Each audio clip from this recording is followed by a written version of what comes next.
The following is brought to you by the Social Suplex Podcast Network. Hey, what's up? This is Jeff Cobb, and you're listening to Keep It a Strong Style. Yo, this is Rich Latta from One Nation Radio. This is brought to you by the Social Suplex Podcast Network. We present to you the Ace of Podcasts, Keeping It Strong Style.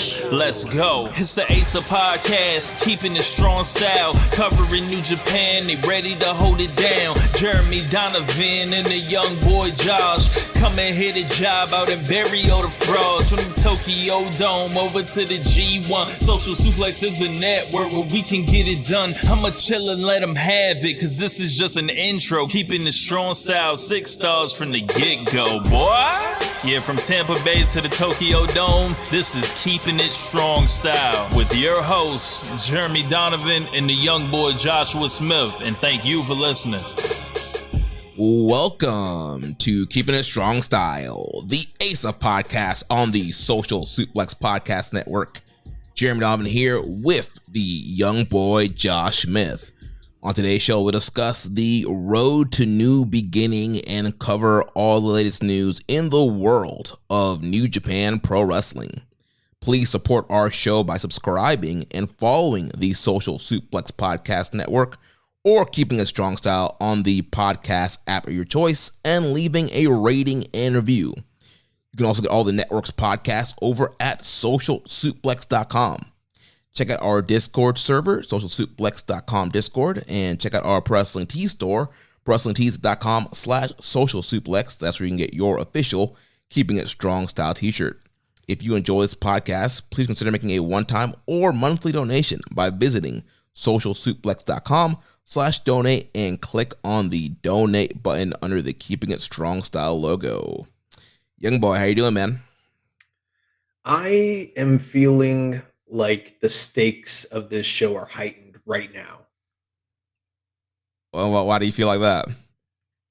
Well, I mean, nobody's going to see this episode, but I feel like maybe we should let the cat out of the bag about our future plans and what we're testing out right here, right now. Yeah, so some of you might have seen in the Discord server that you saw some backdrops. So yeah, we are testing out doing live video with the show. So we're doing a test right now, so also you guys can't see it, and so we'll be doing probably some tweaks and tests over the next couple weeks, and I'm thinking probably maybe end of February, maybe like New Japan Cup time, we might be ready to go to fully roll out and launch live video version of Keeping It Strong Style. Now, I said that to say this, like, if anything is off in the audio, it's me being self-conscious because while, yes, we always have the video running, which is part of the beauty of doing a video podcast, because why wouldn't we do it? Me and Jeremy are already looking at each other anyways. We might as well fucking put that out there. But this is the first time it's mattered what we look like and what we're doing. And I'm used to doing all sorts of foolishness that nobody is aware of while we're recording the show. So now I'm feeling self-conscious. I feel like a kid. I feel like the first time we ever did this show, you know, and get ready to talk about the ROH and New Japan partnership. It's a new beginning here for it truly is a new beginning. Yeah, so there will be more details to come with when we fully roll out the live video. Because we got some cool stuff going, but I gotta tell you, Jeremy, I'm not prepared for this. Like, this is truly a test. I gotta get my lighting game up. I gotta get my angle game up. You know, we're gonna have to be presentable and not look like ragamuffins in front of the adoring audience. You know? Yeah, I had on this like janky, just like a white undershirt. I was like, man, I better go put on a wrestling shirt. Let me touch my hair up a little bit. Yeah, so big things coming down the pike. I don't even know if that's what you say, down the pike, whatever. But but aside from that, nothing crazy has been going on in the world of wrestling lately. It's just been a very quiet news week, essentially. It's been an amazing week for WWE. It's what I heard. You know, I started to laugh, but like the shit that's been going on and that's been coming out this past week in regards to TKO, WWE, Vince McMahon, et cetera, et cetera. Like, it's not even funny. It's just disgusting. Yeah. We have a question about it later on in the do we? on the bottom half, so we'll touch on it a little bit towards the end of the show. But yeah, we're not really a WWE podcast, but it is sort of the thing that is just out there in the zeitgeist going on. So yeah, I'm sure we'll address some of that just a little bit, but some crazy shit, and when you kind of take that into consideration, the allegations and Vince leaving the company, and then the TV deal they just announced, and Okada leaving New Japan, like all in the same week. It's got to be one of the craziest news weeks in wrestling history. Yeah, it's been a crazy first month of the year, and one thing that's obviously a very, very minor inconvenience to the main scope of what's happening with the whole Vince stuff is, like, I'm like the wrestling guy in a lot of people's lives to like non-marks. Yeah. And so, this stuff's like breaking the news now. It's like all like live news channels, like websites are covering it. And everybody's like, oh, what's going on with all this Vince stuff? Oh, what's up with Vince? I'm just like, you don't want to know. Yeah. But I guess we digress. But yeah, we're going to leave that to Imp and to Trish and Sarah. And One Nation Radio. One Nation Radio, good luck, guys and girls. One thing I want to say before we jump into this, because I just got to get it out there. Tunnel Talk is my new favorite podcast. Bro, I love Tunnel Talk. It is the fucking funniest show there. I'm literally dying laughing. An hour and a half, however long their shows are, like, great. Literally, like, this week's episode, they're talking about the bat situation that happened to them, and from opening the show to the end, like, I'm dying laughing. Yeah, like, I love that show. It's so ridiculous. There's so many just funny, poignant points. Like, hearing those girls over there kind of just break down some of the nonsensical things that happen in the wrestling space through the eyes of like a novice wrestling fan. It is like, why? Like, for instance, like they were talking about the other day, like, Samoa Joe like called security on someone. They're like, why does he have the ability to call security on anybody? Right.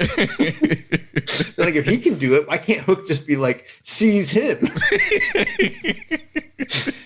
It's some funny shit. So yeah, you guys got to check that show. All the shows. This is a strong time in the history of Social Suplex. All the new shows that we've added, I've been listening to all of them, and that plus the continued excellent work from All Things Elite, One Nation Radio. Yeah, the network is rolling deep right now. I think it's kind of a little bit of a secret that we might have, dare I say, the strongest lineup of podcasts in the space. Yeah, it's a great lineup, and definitely probably one of the best in Social Suplex history. Yeah, I love Tunnel Talk. Trish and Sarah, they've been great. Like, the way that they dive into stats, especially Trish, like they're busting out the demos and ratings and attendance numbers. And I don't want to really put them over too much, because I feel like low key they're smarter than us. They are. Yeah. And I feel threatened, so I'm not gonna put them over too. No, Trish and Sarah they're phenomenal, man. Like, they're really good. So yeah. Who needs Dave Meltzer anymore? I'm gonna cancel my Observer subscription. I'm just gonna listen to Trish and Sarah all the time. I've just been using Rich's Observer subscription for like 6 years. He gave it to me once. I don't even know if he remembers. Like, I know his login. I know it all. Damn. Oh, man. All right. Well, let's talk about some New Japan Pro Wrestling. I know there was somebody on X that didn't want us to talk about last week's shows, but too bad. We are going to talk about. Why didn't you read their question? Because hold on, let me see if I can pull it up real quick. You're aggravated. What's funny is I was gonna respond once I saw it with a really funny, snarky comment, but you like circumvented that by putting a professional sounding response. But had it been me, things would have gone a totally different way. Yeah, the person was like, I don't like the idea of reviewing Korakuen shows from last week. I think it's pointless, and we should just focus on upcoming cards. They too like to change the format of the podcast. Yeah, they asked us to change the format. So let's not talk at all about what happened on 123 and 124. Let's just dive right into what's happening on February 4th. So El Desperado, Oleg Bolt. Oh man, I know. Why are these matches happening? They have no connection or correlation to what happened last week. Absolutely none. So, not necessary. At Social Suplex, I know we're always ahead, but it's going a little too far. Yeah. I guess we can review these shows. I mean, I'm kind of rolling off the vibes on a lot of this. I mean, I watched it. I don't think all of it necessarily needs in-depth coverage, but I thought that both of these shows were very, very good Korakuen Hall shows. I did watch them after we got that comment, and I was like, why does this person not want us to review these shows? These were good shows. Yeah, packed Korakuen houses. Yeah, these were some pretty good shows. So January 23rd, we had Road to New Beginning, Korakuen Hall.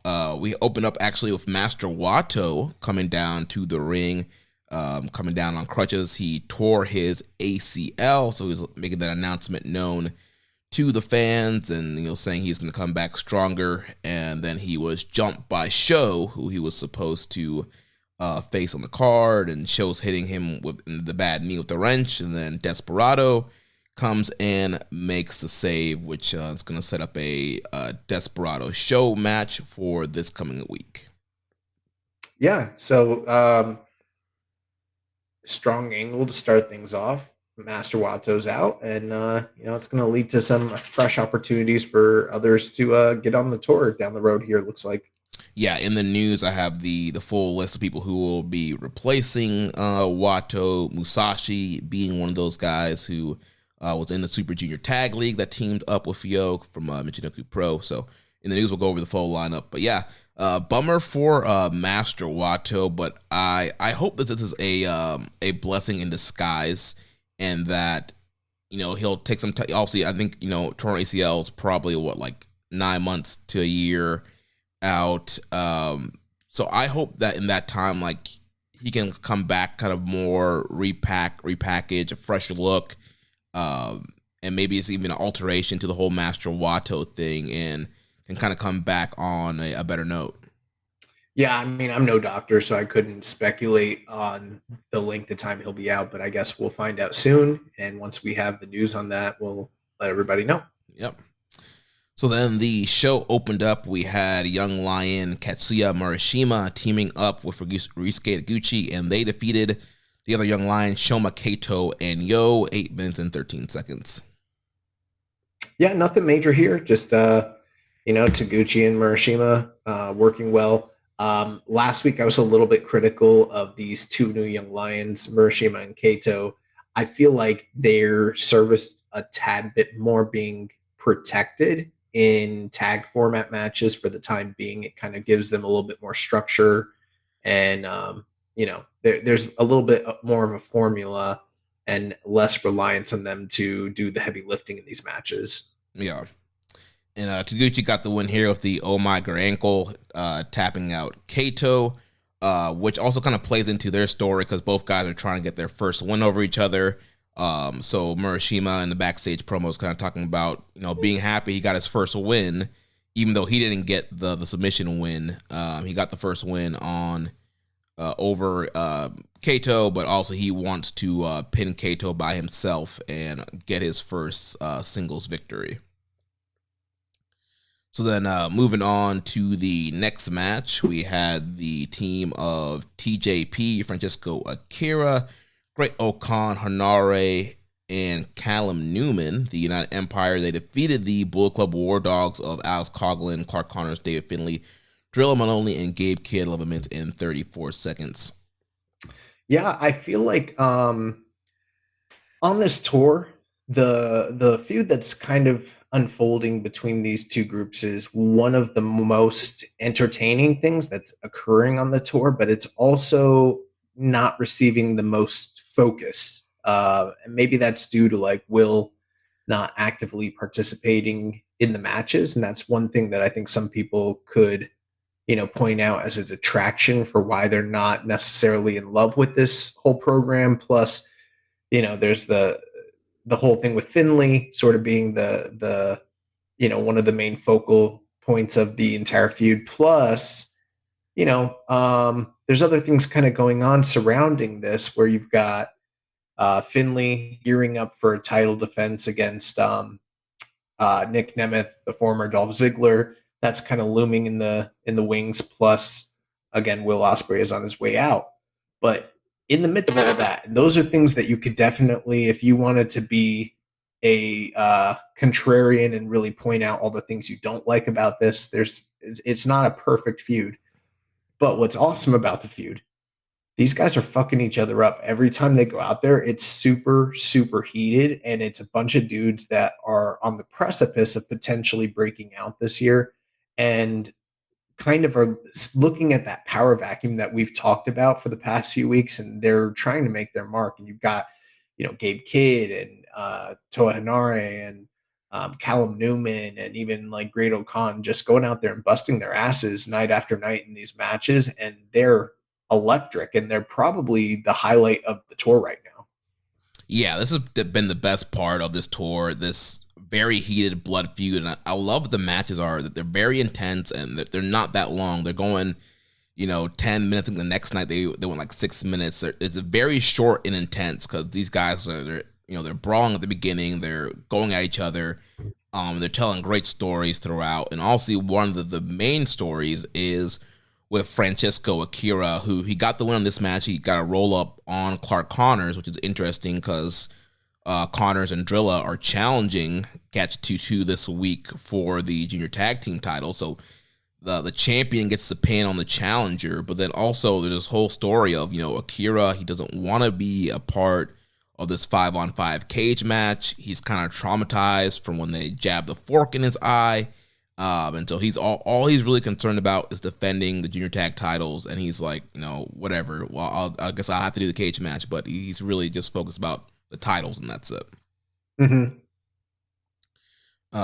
So yeah, that kind of continued the next night as well. So yeah, Akira got the win there. And then the following match, we had the Bullet Club team of Chase Owens, Kenta, and Taiji Ishimori defeating the GOD team of ELP, Hikuleo, and Jado, 9 minutes and 32 seconds. I this is I guess following what I just described as being the high point of the tour. I feel like this is one of the low points of the tour. But there's still a little bit there to sink your teeth into. I mean, say what you will about Kenta in the ring, he's still extremely popular in Korakuen, and he's still got enough like creative juices to do a few interesting things to kind of get the crowd involved and invested. There's also another thing here where Ishimori and ELP, they sort of still have that history when they tagged together, and ELP had some hesitancy and apprehension to, engage in any kind of serious violence against Ishimori. Ishimori didn't feel the same way. And I got to tell you, I don't really get it because Ishimori was one of those guys that ousted him from the Bullet Club. And Jeremy, I appreciate you, and we're basically tag team partners. But if you beat my ass and oust me from the network, like I'm not going to have any apprehension to run it later on. You know what I'm saying? Like, right. It's blood feud. Yeah, it's a blood feud, but whatever. I guess ELP's off. I don't know, but the crowds are really. I mean, we did that interview with God, ELP, and Hikuleo, and they were telling us, how over they are with the audiences there. And since they've said that, I've really been paying attention, and it's absolutely true. So, not for nothing, they've got a lot of, audience support and fan support. One thing I love, we haven't talked about this too much. One thing I love that the new God is doing, because they've got the double gold, or I guess the double silver, I don't know. when they go out for their title matches, they take their title belts and they put them on a little kid at ringside. Yeah. And I'm like, that is incredible because, while Cody's over here spending like $150 a pop and giving people out his weight belt, these guys are just handing them the titles. And then they take it back when it's all said and done. And the kids say thank you because they got like a once in a lifetime experience, holding these, 20-pound belts. I think it's a great gimmick. Yeah, and I think they did it with like an older couple on this show or the following night. So yeah, they're getting out there with the fans, giving the kids, giving to older couples, giving them the ladies, and yeah, it's kind of getting the fans involved. And yeah, that's a great idea. Take a picture with the belts. You get to hold the belts for a little bit. Great memory, and then they get the belts back at the end of the night. No money loss. Yeah, and they made someone's day. I mean, what a great way to babyface yourself. So yeah, real workers. So Kenta rolled up Jado here for the clean pin, and these guys, Kenta and Chase, are going to be challenging for the heavyweight tag team titles coming down the pike here. They had the strong title match that we talked about last week, which they lost, and I don't understand why they're getting. I don't even know if they do, because Kenta's like, I don't need a strong title to prove that I'm strong. I just need the IWGP title. So he's pulling a Hulk Hogan in 1993 is what he's doing. He's like, the strong titles are a trinket on a, they're just a toy. A toy. I want the IWGP tag team titles. And I did notice Kenta is still the Defy champion. I feel like when we did last year's excursion match of the year list, I think we maybe watched one Kenta match the whole year, which was like a Speedball Mike Bailey match, and that was from House of Glory. I don't think we watched any of his work from Defy. He's the world champion there. I'm pretty sure he had a pretty well-known match with like Nick Wayne.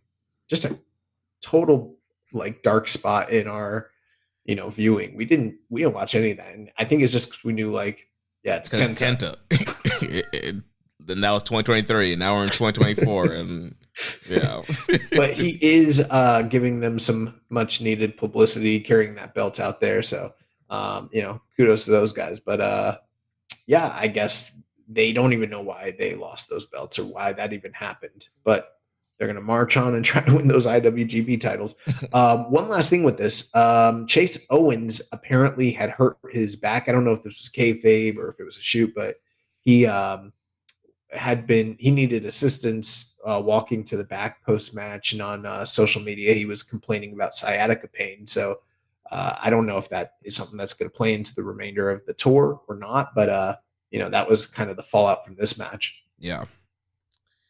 Then following that, we had Hanare join on commentary, and that led to the next match of the TMDK team of Kosei Fujita, Mikey Nichols, Shane Haste, and Zack Sabre Jr., defeating the Chaos team of Okada, Ishii, Tanahashi, and Tomioka Hanma, 13 minutes and 40 seconds. Yeah, great seeing these two teams work together once again. The second to last Cork and Hall match for Okada, and emotions were very high. The crowd was going crazy. Not quite as crazy as the next night, but definitely you have to imagine that, the numbers that they're doing for these two shows, a lot of that is off the back of Okada making his final appearances here. Yeah. And we got a bit of a tease between, the story that would play out the next night between, Young Lion Kosei Fujita, or, not Young Lion, but former Young Lion Kosei Fujita and Ace of the Company, Kazuchika Okada. Yeah, and I'll build into that Never Six-Man match. And yeah, those guys looked really good in there, mixing it up. So we'll talk about that when we get to the Never Six-Man match. And I enjoyed this match a lot. That was a great preview. Oh, one other thing. As far as commentary goes, because you mentioned Hanare jumped on the commentary booth.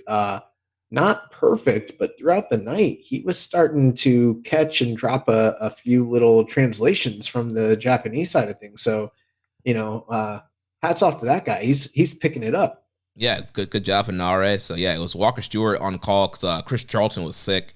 So yeah, Hanare came in, did a commentary with him. I also want to say I saw some critiques online prior to watching these these shows. I saw people kind of complaining a little bit, just different corners. And I don't know if this is indicative of what other people feel, but this is just something I saw. I saw it like in a Facebook group, and I saw it a little bit on Reddit. I saw people kind of complaining about the commentary. So I was like, oh, okay. Oh boy, here we go. And then I tuned in and I was like, I don't know what anyone's talking about. These 2 nights, this is the best Walker has ever sounded since he's got to this company. And that's not necessarily to be unexpected. We did say that as time goes on, he'll acclimate himself to the product. He'll learn more of the backstories. He'll learn more of the maneuvers and, the characters and what have you. And I think he's really starting to kind of put it all together. And for the first time, him having to call majority of the show by himself. And, there were quite a few promos that were just Japanese only. And so him kind of having to infer what's going on. I thought he did great, and I thought he was even stronger the second night. So whatever he's doing, I mean, he needs to keep it up because he's starting to really get it, I think. Yeah, it was great. Yeah, I thought he did a great job here, and yeah, Hanare was a great help as well for him. So good stuff there. And yeah, Sabre gets the win with a cross arm breaker on Hanma. Oh, and I loved the way that all played out, by the way. Yeah, Sabre. Like he got him in the triangle, and then he transitioned from the triangle to a straight arm bar, and then more to the traditional arm bar, like the cross arm breaker as we call it. So it was a great transition. Yeah. So then following that, we had the House of Torture team of Evil, Ren Narita, and Yujiro defeating Shota Umino, Tamatonga, and Togi Makabe 10 minutes and 17 seconds. Got to send that traitor Tamatonga off with the L, walking out on this company. Yeah, so one of the last Korakens for Tamatonga here, similar to Okada, and yeah, continuation here of the Evil and Tamatonga stuff, and then also Ren Narita and Shota Umino, and Umino kind of chasing and trying to get his hands on Narita and beat him. But that was not the case here this night. Ren was able to let's see who got the win here. Ren hit the workout bar on Togi Makabe to get the win here. So Ren kind of getting momentum going into the next night where he would face Umino in the main event. So then following that, we had the Just Five Guys team, Doki, Sanada, Taichi, Taka, and Uemura. They defeated the LIJ team of Bushi, Hiromu, Shingo, Naito, and Tsuji, 11 minutes and 32 seconds. Yeah, we got the rare. I apologize. I was thinking of a different match. Yeah, this one came down to essentially at the end, Shingo and Taka Michinoku, and Taka's a guy who's sort of been a bit on a roll lately, kind of picking up unexpected victories. And that's why I almost started to say the unexpected victory, because for some reason in my mind I started to think that Taka had won here, and then I was like, oh wait, no, he got obliterated by Shingo. But he did kick out of the pumping bomber, which I feel like maybe last year if he got hit with that move, that probably would have been the end. But he was able to kind of endure that move, kick out, and then take another one. I think he got power bombed and lost after that. Yeah. But no, in this match, Taichi got the win. This match, Taichi did the super kick. Oh, am I thinking of the next night? Yeah, I think so. Yeah. My bad.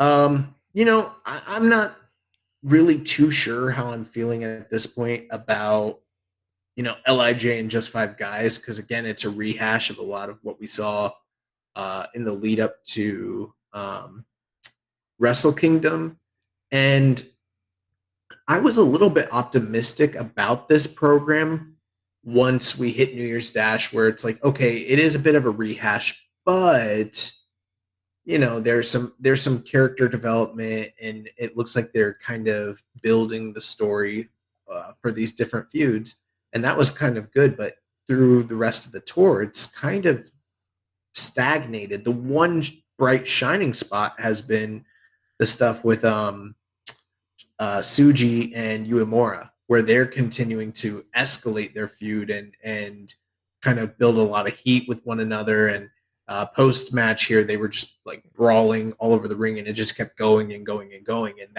And they also, in my opinion, right now are like two of the better, or more entertaining performers on each team. But like the stuff with like Naito and Sonata, I mean, I guess it's not a surprise to anybody, but like it's not really doing much for me. And I was hoping that they were going to take a turn after the kind of character switch that we sort of that they were alluding to at the end of New Year's Dash. Yeah, kind of a double turn. But I think for me, Shingo and Taichi and Uemura and Tsuji have been definitely the highlights in this faction feud that's happening here. And so after Taichi got the win, I believe this promo here is where he had announced that they wanted to do the faction warfare gauntlet that's going to happen this coming up week, where essentially it's going to be like a gauntlet style match where one guy from each faction starts, you beat the guy, the next guy comes out, and you run it until you go through all 5. I can't recall the last time they've done a 10-man gauntlet like that, so that's pretty awesome. I didn't even pick up on that because I didn't go back and listen to the I didn't watch the post-match translated promo, so I didn't realize that was what they announced there, but that's pretty exciting. Yeah. And then after that, the main event here, we had El Desperado successfully defending the IWGP Junior Heavyweight title against his former partner Yoshinobu Kanemaru, 23 minutes and 55 seconds. Yeah, we got a good video package to open things up here. And, there's a lot of backstory given the fact that these guys were stablemates. They were tag team partners, multiple time tag team champions, and really had like a student mentor type relationship with Kanemaru sort of being in the mentor role. And, now these two guys facing off against one another.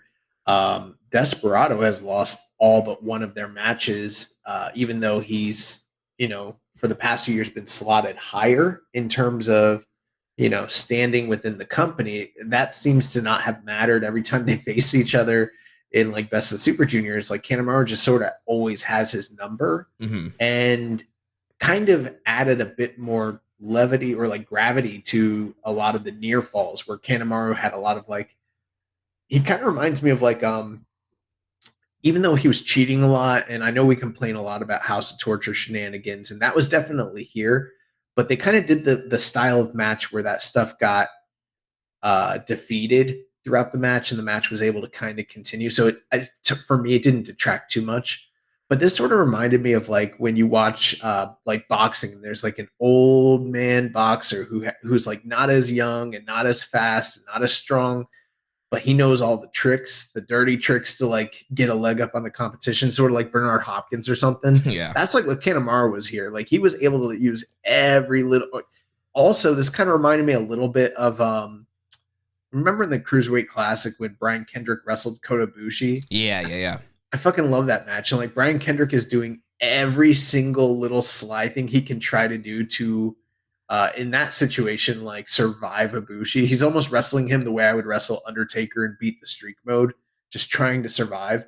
And Kanemaru was a little bit that way here, like just doing every single little thing he could do to get an edge up on Despy. And Despy pretty much was just focused on one thing the whole match, which was attack the leg, injure that knee, and get him in the numero dos and tap him out.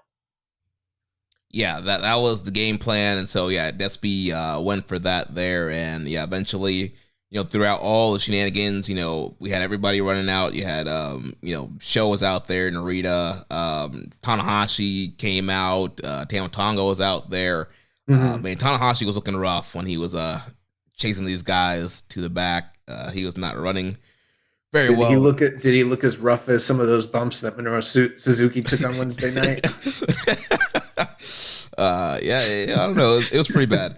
But then you also had Evo and Dick Togo were out there. Tama Tonga ran out to make the save there as well. So that had the opening for Kanemaru went to get the whiskey bottle. Desperado knocked it away, got the numero dos in, and got the submission victory.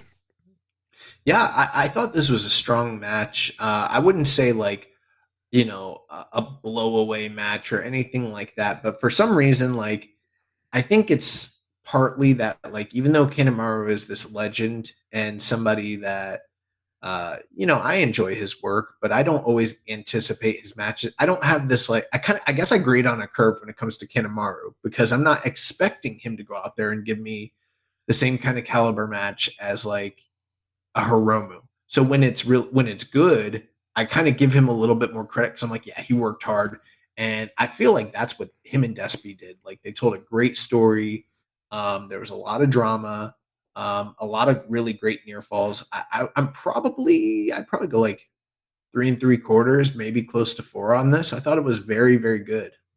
Yeah, I'm probably like 3.5 on it. Thought it was a really good match to kind of close out the Korakuen and continue to kind of get Tama Tonga involved and kind of give him his last moment in Korakuen and kind of get the crowd involved with the good guys kind of getting the win here. One other thing too, I'm loving Desperado kind of rocking the half mask where like his hair is exposed because he doesn't usually do that. This is a good look for him. Yeah, I'm digging that too.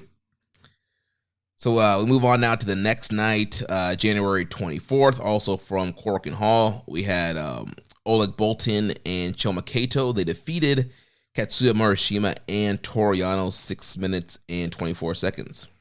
Yeah, very much a shocking victory here. Normally, when you see a team of 2 young lions versus a team of a veteran and a lion, it's pretty much a very safe bet, or even virtually guarantee that the veteran in so especially such a crafty and sneaky one like Toru Yano, who you know low blows and rolls up the best of them, even in just regular matches. You would have kind of expected him to be doing that to Shoma Kato here, probably. But no, they gave Oleg Boltin the win. He picked up the clean victory over Murashima. I don't think I've seen him use the move he used here, and I don't know what you would call it. Essentially, it's the same setup that Kenny Omega uses for the You Can't Escape, where he's got them in the fireman's carry position and then does a front forward senton, like a flipping senton. Mm-hmm. But I don't know what you even call that move. I've seen a lot of people use it, but I don't have a specific name for it. But yeah, I don't know what the textbook name for it is. I think it's just like a rolling barrel. I get, yeah, maybe I don't know, but like a rolling Samoan drop. I don't know. Well, it's not Samoan because Samoan drop goes backwards, and this is rolling forward. Yeah, I guess we could call it an inverted Samoan drop. I don't know. It was weird, but I'm gonna call it the Boltonator. But yeah, it's a good kind of first finishing move for the guy because I haven't seen him use anything like that, and I think that kind of this might go a little unheralded by those who aren't paying attention, but for like the geeks like us, I'm like, damn, Oleg Boltin picked up a pinfall victory over another young lion in a match where Yano's there. It's kind of a big deal. Yeah, that is a big deal. I saw Yano there. I was like, oh, Yano's gonna pin Shoma Kato and kind of go from there. But now, yeah, Boltin gets the win here. And again, similar story to the first night. Kato this time's on the winning side, and so he kind of quote unquote has a win now over Morishima, and so now they're quote unquote even with tag victories, but they're both still aiming to get the first singles victory over each other. Yeah. So then after that, we had Zack Sabre Jr. defeating Tiger Mask 6 minutes and 30 seconds. Yeah, this was a lot of fun. Right now we're building to the match between Zack Sabre Jr. and Bryan Danielson. However, obviously Danielson has obligations and dates over in the US with AEW. So they got to find a way to kind of build the feud. And in order to do that, they're kind of doing whatever you can do, I can do better sort of situation. So, this past Friday, we saw Bryan Danielson take on Yuji Nagata on what's that? Or actually, it was Saturday night. What is that show called? Collision. Yep. Yeah. So, you got Danielson over in the US fighting a New Japan dad on Collision. And then, as the counterpart, you've got Zack Sabre Jr. doing a special singles match against Tiger Mask 4. And I thought this was a lot of fun. And obviously, when you see Tiger Mask versus Zack Sabre Jr., you kind of have to lower your expectations a little bit. Like, you're not going to go out there, you're not expecting to get a 5-star classic. But what we did get was something that was very different, very, we never see these guys go one on one. And they told a very great story. It was very technical, coming out of Zack Sabre Jr. and Bryan Danielson later on in the tour. Yeah, I thought it's been a great kind of display here. You have their technical mastery, and these guys kind of wrestling as some of the older kind of technical legends. And so, yeah, I thought Tiger Mask looked pretty good here. And Zach eventually got him with the double armbar here to get the win. And yeah, get ready for the match with Danielson. We had a question here from Reddit user Bungholio _ the mighty. Says, now the big three, Okada, Tama, Ospreay, are leaving. What are the chances of Zack Sabre Jr. winning the IWGP World Heavyweight Championship? When I think of New Japan, I think of the big three. I think Ospreay, Okada, Tama Tonga. You know what I'm saying? So I don't know how they're going to recover from this loss. Ain't nobody realer than Gorilla. I think that the chances of Zack Sabre Jr. winning the title are exponentially higher. Not just because of those guys, but also some of the other, exits from the company in recent years. The big one being like Jay White. So with Jay White and Will Ospreay leaving, I mean, he's pretty much the top, foreigner in the company right now. Yeah, I kind of felt like this was already going to be Zach's year even before we got the word that Okada and Tama and stuff were leaving. I just felt like with the momentum that he's continued to build every year, just how great he is. And then also with Will leaving, that was kind of the bigger sign of like, all right, like there's a room for Zach now to slide up. But yeah, definitely now with Okada being out, and I know Tama's not really always a main event guy, but that is another foreigner that they do push, though. That leaves a lot of room to push Zack Sabre, push TMDK, and finally let Zach capture the World Heavyweight title. Moving on to the next match, we had the Bullet Club team of Chase, Owens, Kenta, and Taiji Ishimori defeating the team of Hikuleo, Jado, and Ryusuke Taguchi. ELP got sick, and so Jado, or actually Taguchi, filled in for ELP for this match. Yeah, I liked at the end of the match where Chase Owens got on the commentary and he's like, ELP's scared, huh? Yeah. It's kind of funny. But yeah, I mean, I don't have much to say here. Down the stretch, Jado put Ishimori in a crippler crossface, and Ishimori was able to reverse that into a cradle for the 1-2-3. And we're still continuing the Chase Owens, Kenta, and Hikuleo date with Destiny for the IWGP titles. Yep. Following that, we had House of Torture, Evil Show, Kanemaru, and Yujiro. They defeated El Desperado, Tama Tonga, Tomioka Hanma, and Yo. So once again, Tam on a losing hand and here on the way out in his last Korakuen Hall show under contract. Yeah. Again, a House of Torture match, a lot of shenanigans. Not too much to say here. Hanma ended up eating an Everything is Evil at the end of a, cheat-laden match, and House of Torture picks up the win there. Tama Tonga, I don't think this isn't his last match with the company, right? No, they're doing GOD versus GOD in Osaka or Sapporo. Yeah, I thought I'd heard that. So, which I think that's a little bit more befitting of, an exit for him and maybe T. I don't know. Yeah, nobody knows what the status is of Tama Tonga. I mean Tangaloa. Yeah, Tangaloa, yeah. But Evil has kind of gotten the better of Tama Tonga as he's being ousted from the company, or as he's leaving. So they kind of won this battle, but I think by the end of the night, we'd see that, Tama Tonga and Hantai end up winning the war. Yeah. And so Show hit Desperado with the title after the bell, untied the mask, ripped it off, and ran to the back with it. And so Show has kind of been goading Despy here to get a title match, but Despy said he'll face him, not for the title. So we do got Despy and Show coming up this week on one of the Korakuen Hall shows.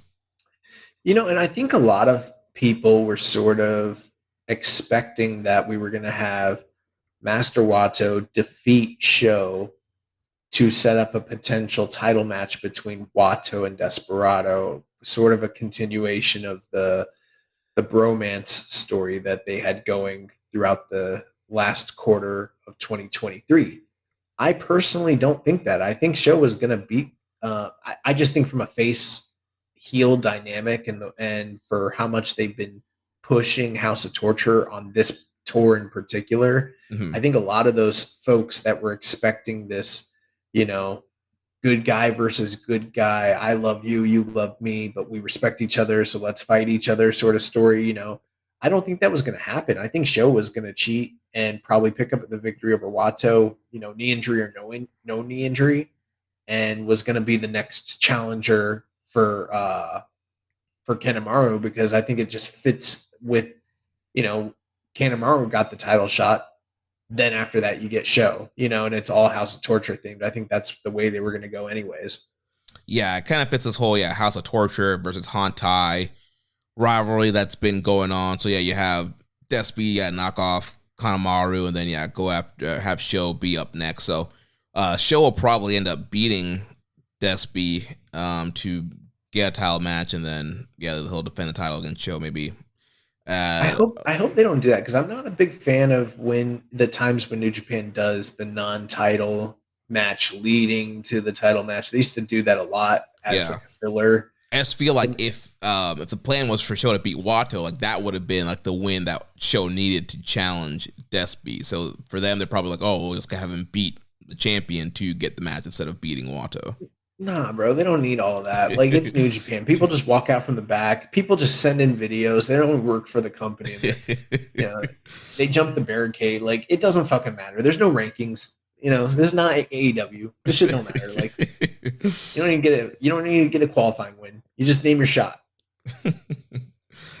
So following that, we had the Bullet Club War Dogs of Coughlin, Connors, Finley, Drilla, Gabe Kidd. They defeated the United Empire team of Cal Newman, Francesco Akira, Great Okan, Hanare, and TJP, 6 minutes and 15 seconds. Yeah. In the post-match, we had an angle where the Bullet Club War Dogs sort of isolated Francesco Akira. And, again, him being the focal point of some of the story leading into the cage match kind of echoes what Jeremy had said earlier. And I'm thinking of the right angle, right? They held him down. They almost cut his hair. So Akira in this match, they pulled the fork out and almost jabbed him with the fork again. Oh, it was okay. You know what? I thought that they had a razor and they were going to cut his hair. That makes more sense why he was so disturbed. Because I was watching this and I was like, man, like, it's just hair. Like, it's fine if they give you a little buzz cut. Like, this man had shaved head before. I didn't realize it was the fork. Yeah, I think you're mixing up the Tama angle where Tama got his hair cut from. No, you. I knew that they were unrelated. I just thought they were recycling. I was like, Bullet Club, War Dogs, Bullet Club, House of Torture. They both cut people's hair. Like, I guess just what we're doing now. Not everything has to make sense in New Japan. I didn't realize it was a fork. Okay, so that makes more sense. So they all ganged up on Francesco Akira, and they pulled the fork out, and they were about to jam it into his face again. Mm-hmm. And then in that moment, the other members of the United Empire kind of came in and saved him, and then Francesco Akira stormed off to the back. Yeah. And he was the one that ate the pin here. So previous night he pinned Connors. This time Connors got him with the no chaser DDT. Then that whole angle went down with the fork. Akira again traumatized from the first time they jabbed him with the fork in the eye and doesn't want any part of this cage match. And another interesting angle in the backstage comments, the War Dogs are all cutting their promos and talking smack about the cage match, and then Finley's talking, and then Gabe Kidd just starts going off, and he's like, "Would you shut up?" And then Gabe Kidd did not like that. Oh yeah, he told Gabe Kidd to shut the fuck up. He didn't like that. Gabe Kidd didn't like that, and he fucking stormed off. Yeah. Yeah, I didn't. Did you listen? Did you watch or listen to the backstage comments on these nights? Because I did. I saw that War Dogs one. And there was one other one I saw. I didn't watch all of them. Gotcha. Yeah, I saw that. That one got some attention online, so that's how I saw it as well. But again, that leads into a question we got from Def Triangle 720. Do you think the tease of Gabe walking off in the post match will lead to anything? Hard to say, because sometimes, I think that this company is good to kind of paying attention to what people are saying and what especially like with this being a Western group, they're probably paying attention to the English speaking fan base. And you're hearing that sentiment from fans that they would rather Gabe be the leader of Bullet Club than, say, David Finlay. So they might just play off of that, work you guys, and make you think like, oh, we're going to tease something. But to me, this could be a red herring where it's just a tease of something that's never going to pay off, or it very well could be like a Gato style little breadcrumb that, given enough time, it'll all pay off. Yeah, I do find it very interesting that now both teams have one guy that's kind of off. Like Akira's not fully with this thing, and now Gabe is showing some friction with Finlay, which I think that's very intriguing because that leaves the door open for like, all right, is Gabe gonna turn on Finlay, or is Akira gonna like walk out on these guys and maybe even turn? I think it's a tumultuous time for both groups because with Will Ospreay leaving the company, it puts the existence and the leadership of United Empire very much into question. And then, with Bullet Club, at this point, it's just such a splintered, diluted group. And there does seem to be some sort of disconnect between, what Bullet Club even is at this point. So I think that this upcoming cage match is going to be very pivotal. I don't know exactly how it's going to play out. And I guess this isn't a review or a preview show for that show yet, but I think that it's going to be kind of like a turning point for both factions. Yeah, we had a question here from at the JML.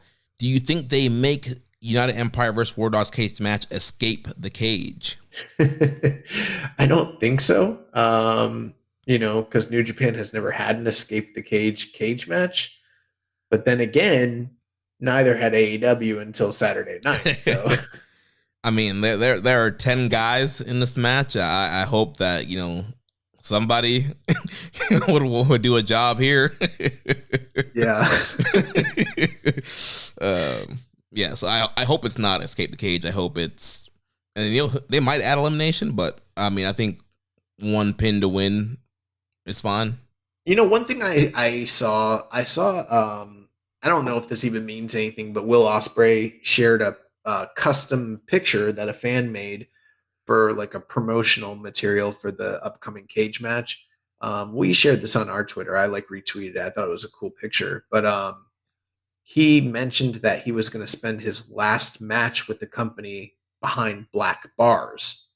And that's a very specific thing to say. Like, because we've been wondering what kind of cage are they going to use? What is the apparatus? And, looking back at the way the old 2003, 2004 New Japan proper cage, it was that Konami cage, which was the black barred cage. And I'm wondering if that's what they're using this time. And that's why Ospreay said the phrase black bars. I don't know if it's or maybe he's just speaking out of turn and it's, he hasn't seen the actual cage, but I'm wondering. Yeah, maybe that was a little breadcrumb teaser from him for what to expect for the cage.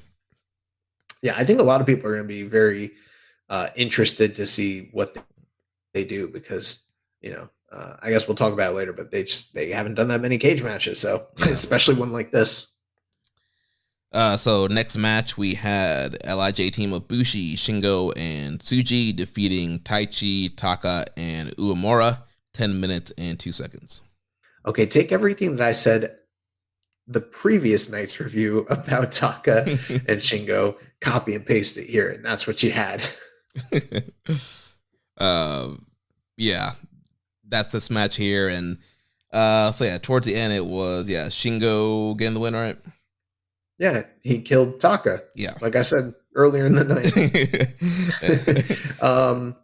And again, Tsuji and Uemura, that rivalry, there was a point where I was starting to personally feel a little bit lulled out from it, but it's starting to really heat up, and it's not just this professional thing or just two guys kind of glaring at each other. Like, they're really like digging in and getting it and fighting and going nose to nose and beating the shit out of each other. And like, I love that kind of fire. And I think it's great. Yeah. So then after that, we had the Just Five Guys team of Doki and Sanada defeating Hiromu and Naito. Yeah, this was extremely shocking because my dog Doki picked up the 1, 2, 3 over Hiromu Takahashi in a very unexpected turn of events. And Hiromu was thoroughly disappointed and just like stormed off to the back and was just so beside himself. He couldn't believe that some riffraff from the gutters and the slums of Mexico City in Doki defeated him with a clean pinfall. He couldn't imagine it. Yeah, he was freaking out. Kind of old school kind of Christian Cage, temper tantrum. And so freaking out about this. They have a singles match coming up. Kind of a surprise win there. Kind of cool for Doki to get that spot and get that win. And we know they have great chemistry, and it should be a pretty fun match. Yeah, I am wondering. So we're getting a singles match between them. Is that what this is? Yeah. So I think it's one of the Sapporo shows. It's going to be all LIJ versus Just Five Guys in singles matches. Well, this is on me. I should probably pay more attention to the cards that have been announced. But that makes a little bit more sense as to why Doki. I was like, where are we going with this? We strap in the rocket to Doki. Like, let's fucking go. It's the year 2024. But I don't know. But yeah, this was good. And then Sanada and Naito, I guess they're still fighting for the most illustrious prize in all of professional wrestling, the world's heavyweight championship title of the IWGP. You wouldn't be able to tell based on their interactions or anything, but that's where we're going. Yeah, and their interviews haven't really been all that great either to really get fired up about this thing. So, yeah, I don't know. Even both of these guys getting overshadowed by Okada, and he's leaving the company. Yeah. So following that, we had the semi-main event, Kazuchika Okada's last Korakuen Hall match. The never open weight 6-man tag team titles were on the line, and Okada, Ishii, and Tanahashi defeated TMDK, Kosei Fujita, Mike Nichols, and Shane Hayes. 22 minutes and 15 seconds. Great match. In my opinion, there were some very good matches on both nights, and I thought that this was the strongest match of the week. Just another in a slew of legendary title matches between, Team Hall of Fame, the Dream Team, whatever you want to call them. This team of Okada, Ishii, and Tanahashi. At this point, I'm ready to say this, and I was kind of holding off for a little bit because I wasn't 100% sure. I felt confident about this, but at this point, I think they're the greatest never 6-man tag team champions of all time. I think you got to put them just slightly ahead of Bishamon and Ishii, which, at that point, Ishii's on both teams. He's got to be the greatest never openweight 6-man tag team champion ever, period, bar none. Yeah, I mean, Ishii is just the greatest person associated with Never in general. Yeah, he's the fucking Arn Anderson, Bobby Eaton of Never. He's the man. Um, Crowd was very emotional, very hot, and just besides themselves when Okada came out, like chanting Okada the entire time that he was out there, and very much behind him throughout most of the match. I know that there was some controversy amongst the fan base because uh, the team of Chaos and Tanahashi were able to successfully defend their titles. And post match, Okada announced, amongst several other things that he said in his post match announcements, that they were going to relinquish the titles. And there were a lot of people in the fan base that were just irate that he didn't put over Kosei Fujita in Korakuen Hall on this night. But that's where we're at. They had a successful title defense. Everyone was misty eyed. Backstage, Ishii was crying tears, which I don't know if I can recall any. Well, maybe like when Riki Choshu retired, but that's like about it. I can't recall very many times seeing him show any emotions. Tanahashi seemed to be a little bit misty eyed. You had Yano and Yoshihashi both at ringside on commentary roles, and they both seemed to have a little something in their eye. And Okada cried hard. This is the hardest I've seen Okada cry. It was so hard. I thought he was like faking at first. Bro, he wasn't faking. He cried harder on this night than he did at Wrestle Kingdom 9 when he lost to Tanahashi. That infamous, crying, walking backstage. Like this was, he was emotional. Yeah. But the match was outstanding. Yeah, it was great match. The sequences between Okada and Fujita, like they got a nice little sequence together, and a lot of the story was focused on the Fujita kind of going after Okada, so that looked great. And then Team DK, they're a really solid tag team, and Ishii, obviously we talked about how great he is, and Tanahashi being in a 6-man is the perfect kind of spot for him to kind of hide some of his weaknesses. He can come in, do dragon screws, and do what he's good at. And so ultimately really great matchup here. Another solid defense. So you had Okada hitting the Rainmaker on Fujita to get the win, and then like you mentioned, the big post-match promo, the crying. In the promo, he said that he is vacating the Never titles. That has not been made official, as far as I know, by New Japan, but Okada did say that Ishii's putting this belt around me, but I'm as of today, I'm vacating the title. So interesting to see what's going to happen going forward, if he actually is vacating, or one of his 2 last matches, will it be a Never 6 defense against some other team that they'll drop the belts to? Yeah, because we know for a fact that Okada has the date with Tanahashi in Osaka, right? Yeah, so that's Osaka, and then he has 2 last matches in Sapporo. Okay, and we don't know what those are as of yet. As of this recording, no, we do not. Yeah, so that will be interesting, but you could be correct. Maybe they will be forced to go out there and defend those titles. But right now, it seems like, based on what he said, that they're just going to drop those titles, and at that point, the vacancy will either be filled probably by like a mini title tournament. I could imagine that being the case. They've done that in the past, or maybe they just arrange the top 2 teams to face off to fill the vacancy. But I thought this match was awesome. The first like third of the match, a lot of it was actually centered on Ishii, which I feel like in a lot of ways Ishii's like the heart and soul of Team Hall of Fame, and he's done a lot of the most like heavy lifting in these matches. And really he was playing Ricky Morton, the babyface in peril, and kind of fighting off all comers and trying to survive the onslaught from Mikey Nichols and Shane Haste. Also, I want to ask you this: why was Shane Haste twerking on the way out to the ring the night prior? I don't know. That shit was. Honestly, I don't even remember that. Bro, yeah, they were walking out to the ring. He put his hands on his knees. And he was like doing he was backing it up, bro. I'm like, why, bro? But anyways, but down the stretch, it came to a point where like everyone was laid out, and it was just Okada and Fujita, which was kind of the impetus to what led to this match in the first place. And they both got the hot tag, and Korakuen erupted, and I feel like they were mainly behind Okada.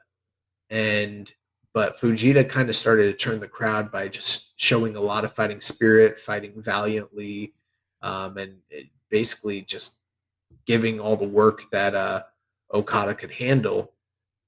But eventually, he was able to kind of get a lot of great near falls. There was one where it looked like he was going to get Rainmaker, and he ducked the Rainmaker and turned that into an O'Connor roll for like a really great near fall, which would have been awesome if he did get it. But ultimately, he ended up in a position where all his other teammates were laid out. He's in the middle of the ring. He's completely spent, and all three members of Team Hall of Fame just pick him apart. They're all hitting their best stuff on him. He's getting just killed.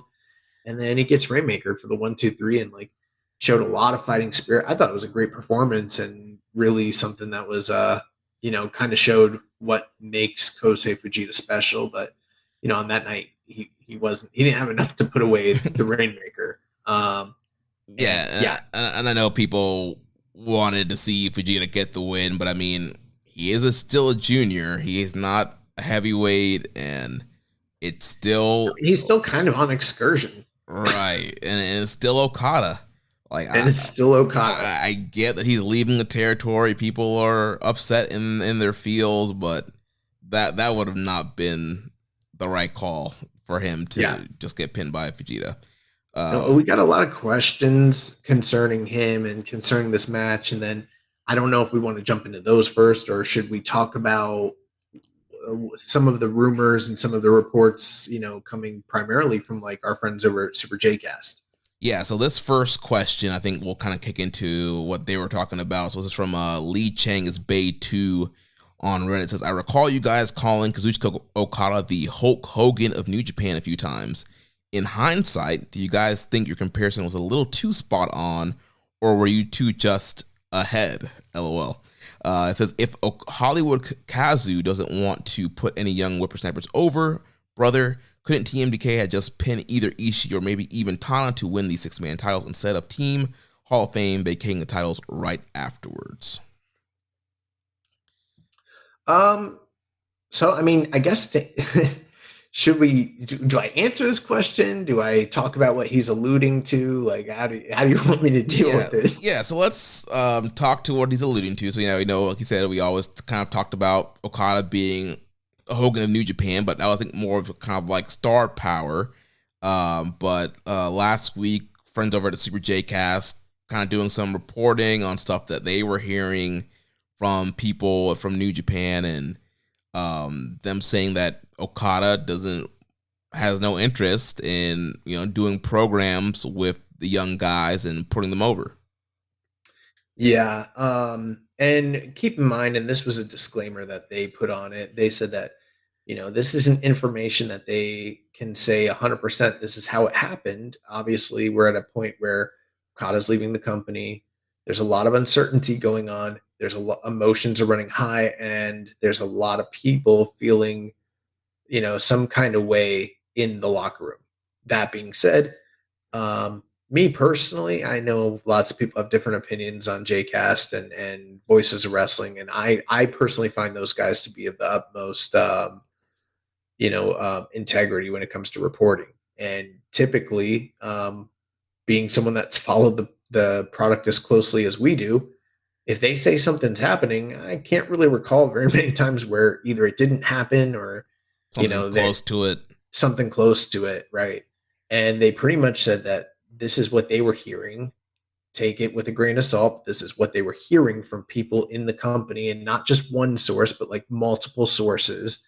And what they alluded to was that Okada had been slotted to work the G1 in the A block, the young guys block, the block we all wanted to see him work in, and he pretty much pulled it. That's not going to work for me, brother.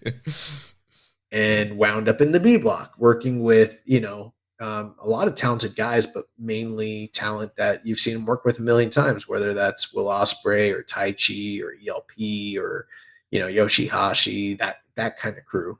And kind of did, which last week when we did our show, I feel like if you didn't listen to our coverage on the Okada situation, go back and listen to it. I was very proud of it, and I thought it was some of the best audio that we've done.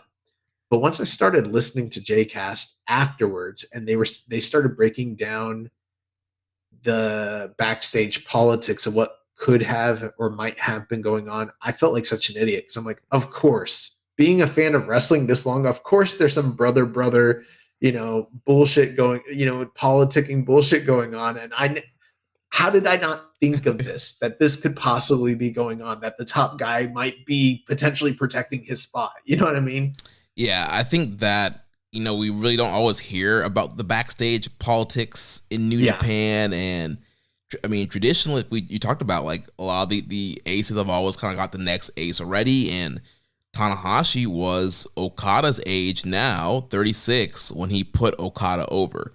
So, as, modern day New Japan fans, we kind of have this history of, like, all right, like, the guy in his mid to late 30s puts over the guy in his 20s and starts building the future.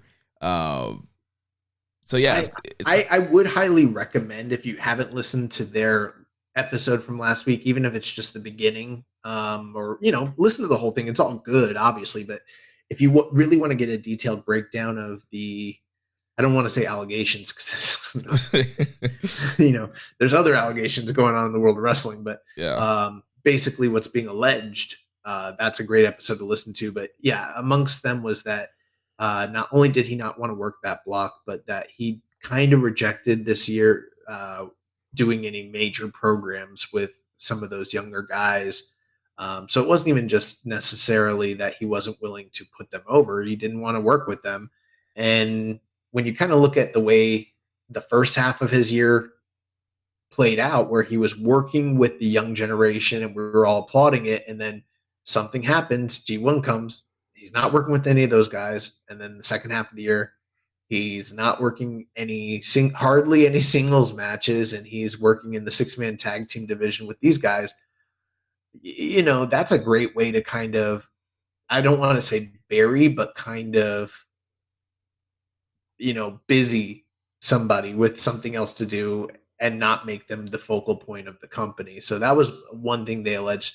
Another thing was that there are some hurt feelings, or at least this is what they were claiming last week, because while a lot of people are wondering about when and how and where did the company figure out whether he was leaving or not, they pretty much said that, like, he was telling the office up until, like, the Thursday before he left, that he'd always planned to stay and that he was planning to resign, while maybe at the same time talking to those close to him in his inner circle and saying, like, I'm on my way out of here.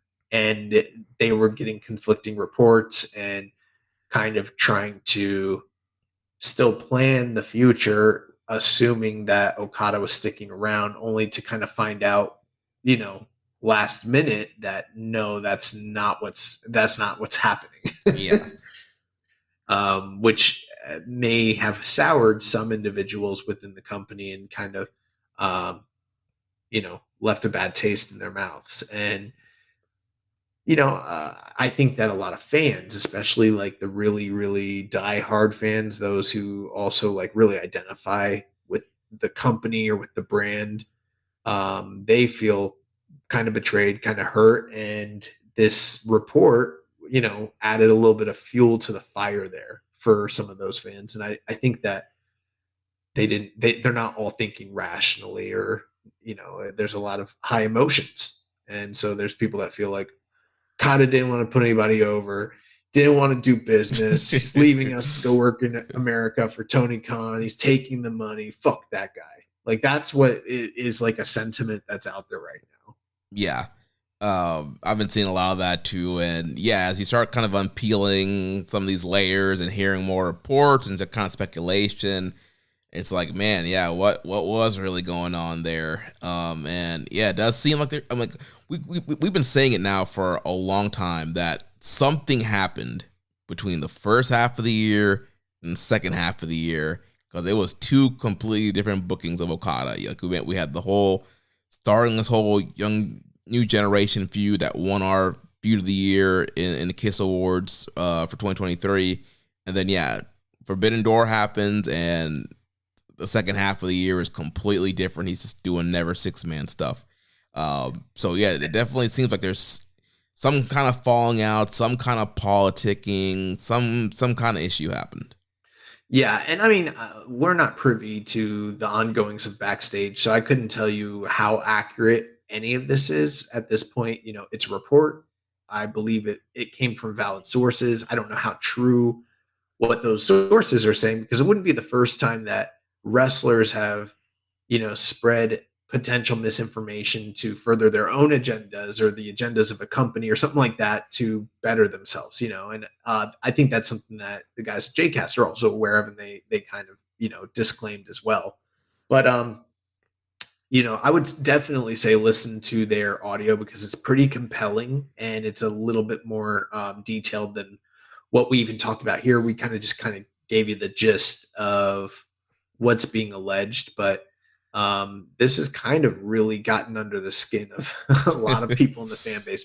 I personally, I'm not, other than the fact that I am disappointed that we're not going to get the big money programs that were on the table with Okada and this young generation.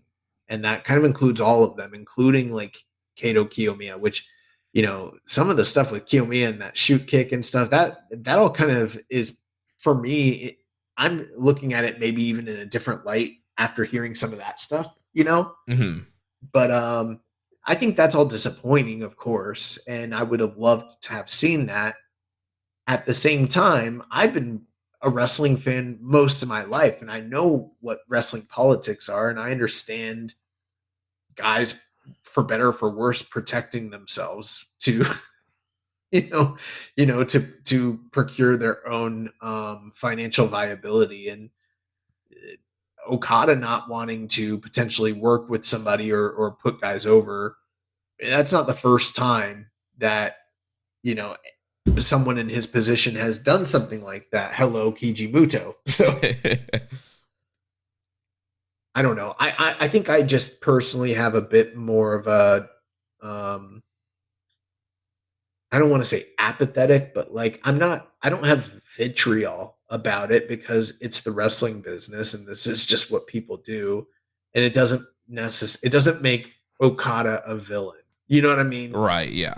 I also understand that, like, regardless of who he had been, like, let's just say realistically, if this was his last year and he was going to be leaving, even if the company had known or whatever, this idea that they were going to bury Okada on the way out and he was going to put over a slew of guys on his, that was never going to happen. Like, it's fucking Kazuchika Okada. He's the biggest star. He's one of the 2 or 3 biggest stars ever in the history of the entirety of the company. So, like, no, he wasn't going to be doing a rash of jobs. Maybe he might have put one anointed, chosen guy over to hand the torch over if the booking had lined up properly. Who that would be, probably Umino or Tsuji or something like that. But even then, I couldn't tell you exactly who the company would have chosen. But, there's people that are wanting him to do a bunch of jobs on the way out, and they're angry that he didn't lose a bunch of times to young guys in the G1. Like, bro, he didn't lose. He only lost to one guy in the G1, and that was Will Ospreay. You think he was going to, Bro, put over Gabe Kidd? Like, that shit wasn't going to happen. If Okada was in the A block, it would have been the exact same booking as Sonata. He would have been the Sonata. He would have beat all those guys, got to the semifinals, and got to the finals against Naito. Like, he would have fucked them all up. Right. I mean, again, I think it would have still been better to have Okada in that block and to kind of start those matches and continue that whole story. But yeah, either way, it was Okada going to the finals. Okada would have ran through all those guys. So yeah. Well, there was the whole thing where we used to think Kiyomiya could beat him. Right, yeah. And it's like, oh, Kiyomiya can get a win into the G1. Of course he can beat him in the G1. And we thought that they're going to have the same block. those would be the two guys going through. Nah, they didn't do any of that. But yeah, there's a lot of just I feel like a lot of fans are not using logic and they're just using their emotions and they're not thinking like a booker when it comes to Okada, and they just feel some kind of way about him leaving, so they think he needs to just lose a ton on the way out. And like that shit doesn't happen to people in 2024, especially when they're a big star, you know? Yeah. Like what's he gonna like he's gonna put everybody in the company over on the way out? Like, come on, bro. That shit's not happening. Yeah, and I think we were talking about this with Chris Sampson, and just kind of like this territory booking mindset of, the top guy has to put somebody over. And, have we really seen that in recent times? A lot of people, especially more in the Western, people kind of jump from company to company, not necessarily putting over the next guy, quote unquote. So, well, I think people do that, right? In my opinion, and in fact, I would even point to New Japan as an example. I think in New Japan, a lot of top guys on their way out do a definitive loss of some sort, whether that's the final match or whether that's one of their final matches. They lose to somebody, and you could point to AJ lost to Nakamura at Wrestle Kingdom. Uh, Will Ospreay lost to Tanahashi on the way out at Wrestle Kingdom.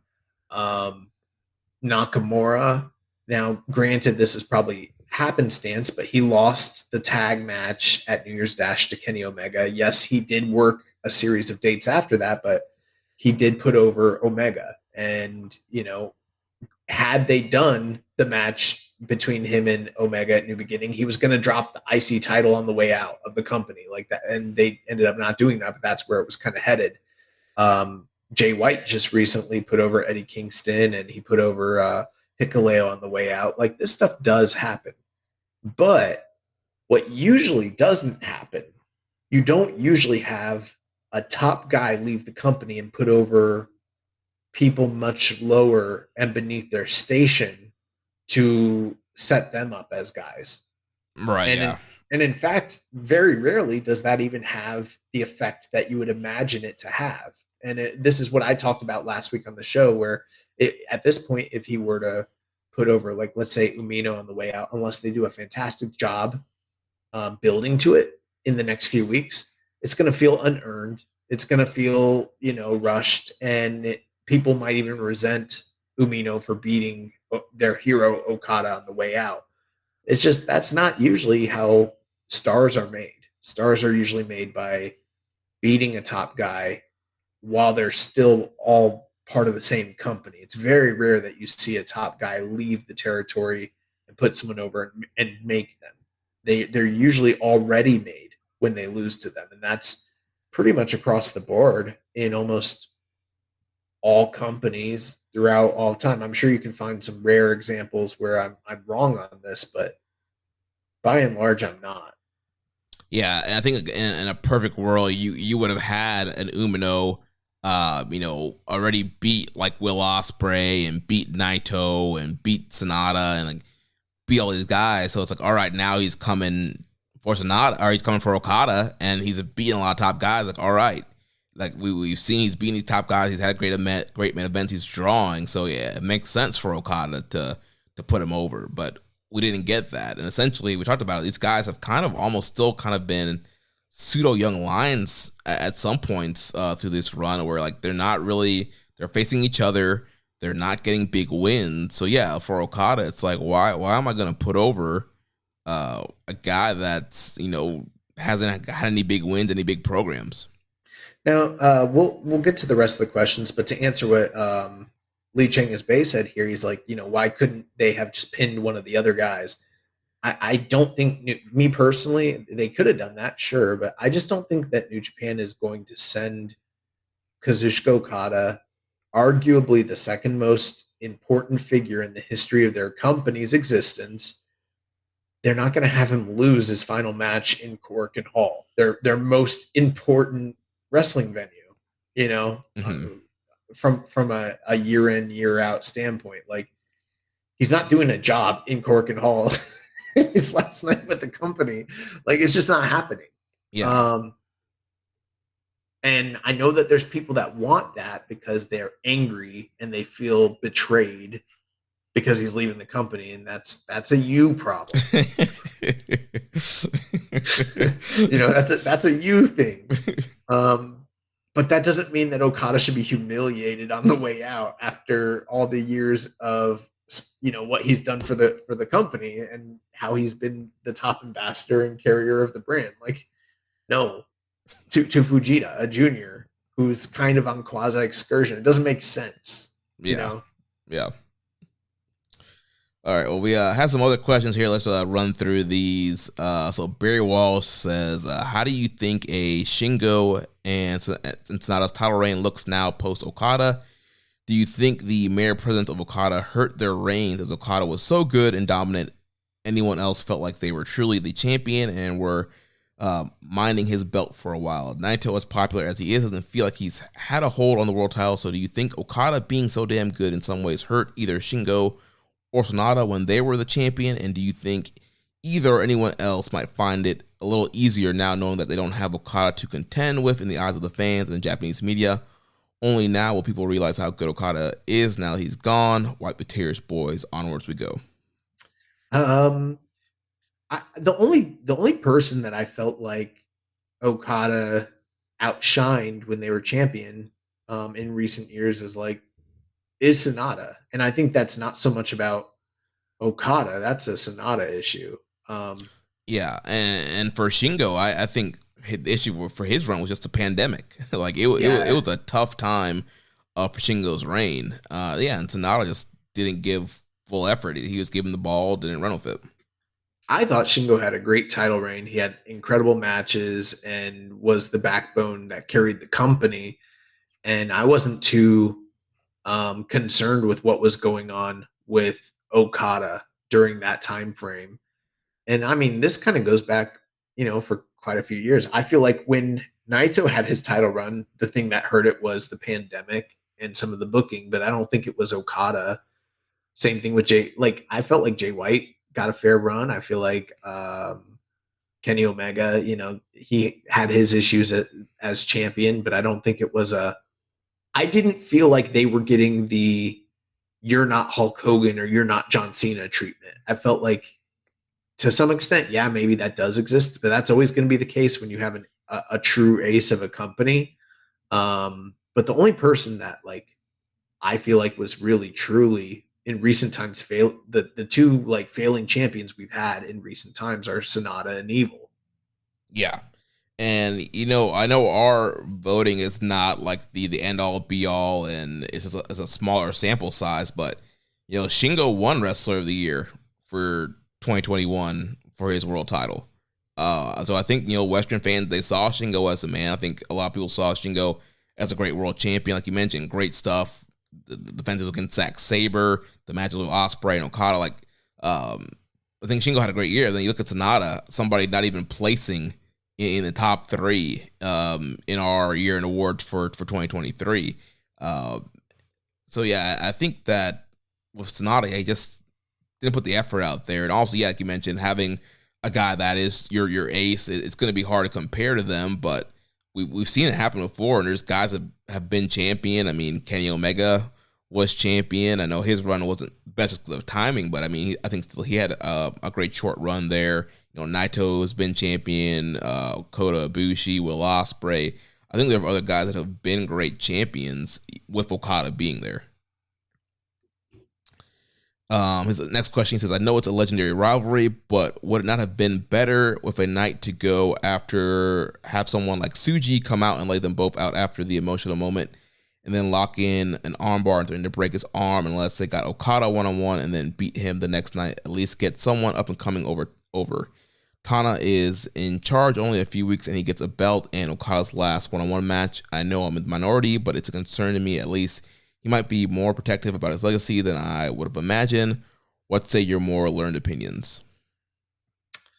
I'm just going to reiterate what I said last week. I understand the inclination that people feel like Okada should do a job to one of the young lions on the way out. or one of the young guys that has recently returned from excursion on the way out. And, to some extent, I would have loved to have seen that happen given the proper stage, given the proper build, maybe at a Wrestle Kingdom, maybe at a Dominion or a G1 final, and maybe had Okada not lost the title to Sonata all year, maybe we'd be in a better position to do something like that. But at this point in time, the guy's walking out of the company. He hasn't touched any of those guys, much less given any sort of attention to them in more than 6 months. It's just at this point, it's shoehorned, it's unearned. And I don't know. I mean, maybe I could be wrong and they could really heat things up by doing something special, kind of like the Kiyomiya kick. But even then, if you did something like that, like what you're describing, it feels like a rehash of something that we had earlier last year that was very organic and probably should have been paid off better than it actually ended up being paid off, obviously. Yep. But for me personally, I mean, I think that they're sending Okada off. They're giving him you're going off into the sunset. Let's celebrate the guy. Let's make it be as amicable on paper as possible to celebrate him and everything that he's done. And maybe he can come back one day and do business again. But if he wasn't willing to put over or work with the young guys, hypothetically, in the G1 last year, he's not going to do it on the way out before he signs a contract with, Nick or Tony Khan. Like, he's not doing that. Yeah, and in 3 nights, he's not going to do it. Yeah, in 3 nights, he's not going to have a marathon of, let me just lay it down for everybody. Yeah, and you know what? I had kind of thrown out the Hiromu idea, and that was just a sort of, I didn't expect it, but like off, if you really wanted to do something, because to me, it's like he's not going to lose to anybody unless they're really a star already. And he just lost to Doki, so like we're definitely not doing that. Yeah. So like that's definitely not happening. Honestly, what's going to happen is he's going to most likely, I mean, and this is just the chalk pick, he's going to wrestle Tanahashi. He's going to beat Tanahashi. They're going to hug. And then his final 2 matches are probably going to be like a goodbye chaos multi-man match where they all wrestle each other, and then some other sentimental match on the final night. I don't know what that might be, but it could be just like a multi-man tag of like all the big stars. Maybe like him, Tanahashi, Naito, whoever else is big in the company right now. Yeah, you could do like maybe like a Hantai Chaos team against LIJ. Like Something like that. Like you do Okada, Tanahashi, Ishii, like the Team Hall of Fame, and like 2 other Hantai guys. Or here we go, Team Hall of Fame and Bishamon against LIJ. Did I mention last week the idea of potentially doing like a gauntlet? You did, yeah. With the Chaos Gauntlet. Yeah, we talked about that last week. Well, yeah, they could do a Chaos Gauntlet. They could also do, I was thinking, and I mean, again, I don't know how realistic this is. They could do one of those with all these guys that they want to see him work with, so he faces the last generation on the way out, but people would be mad if he didn't lose to somebody. But, I think that he's going to go out with flowers. He's going to go out with crying, with tears, and with, people clapping their hands and him being paraded around the ring. And it's going to be a fond farewell, because I just don't know. You're in a position where he's not even working for the company. He's kind of doing this out of the goodness of his own heart, just based on integrity, where he's fulfilling his dates. He's not coming back to job and he's not going to, I kind of like teased, the idea of him doing that last week, but we talk a lot of shit on this show, but it's not really actually realistic. If you think about it from just a business perspective, the guy's not jobbing on his way out to jump to one of the bigger companies. He's going to protect himself. He's going to protect his brand, and he's going to do business. but not the kind of business where he's got a job. He's going to show up, he's going to be professional, and it's going to be emotional and happy. And that's probably the best you can hope for. Yeah. Next question here from Tongaren. Who will step up to fill the voids left by Okada, Ospreay, and Tama Tonga? And why is it Taichi? Tongarian. Kind of like that's a great name. It's like Targaryen from like House of the Dragon and like Game of Thrones, but it's Tongarian. I never saw the Game of Thrones, so maybe that's why I missed it there. I don't know if you should watch that, Jeremy. I mean, I know you're a married man, but there's a lot of sex and nudity in there. That's what I've heard. I'm like, you know, being a good Christian that you are, I don't know if it's going to jive. You know, it's more explicit than the live sex celebration from Monday Night Raw. So I don't know. Yeah. But yeah, I do think that there's space for a guy like Taichi to elevate in the midst of this power vacuum. But I really don't know who's going to step up and fill the voids left by these guys. And that's up for the talent to decide that. And that's up for the bookers to, make that happen. Yeah. I mean, I would love to see Taichi be elevated. I think he's been really great since breaking out of Suzuki-gun and all of his single stuff, all the stuff with Shingo and stuff like that's been great. Think back to that Ibushi G1 match. So, I mean, Taichi has what it takes to be a really upper mid-card guy. I don't think I'd put the world title on him, but he's a guy who can maybe be the global champion. Also, he can be a never champion. So, I definitely think he's a guy they can utilize this year. I would fucking love if they put that white belt on Taichi at some point. That'd be sick. Yeah, that'd be awesome. Adam Pro 123 says, what do you guys think is next for Chaos? Do they add a new member to be the leader? Does someone step up within the group to lead? Do they just go their separate ways, or does everything stay the same without a leader? I guess the same could be asking out of Empire. Any fun and fancy bookings of your own would be cool to hear.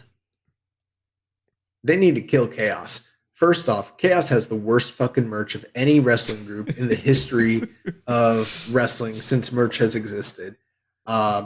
That's the one good thing about Okada leaving. He's going to actually have a shirt that's worth buying, most likely, in either WWE or AEW. I've got my qualms about the merch in both of those companies, but they can't be worse than the merch that he had in New Japan Pro Wrestling. He had god-awful fucking shirts, stuff that I just never, ever, ever would want to wear or pay money to own.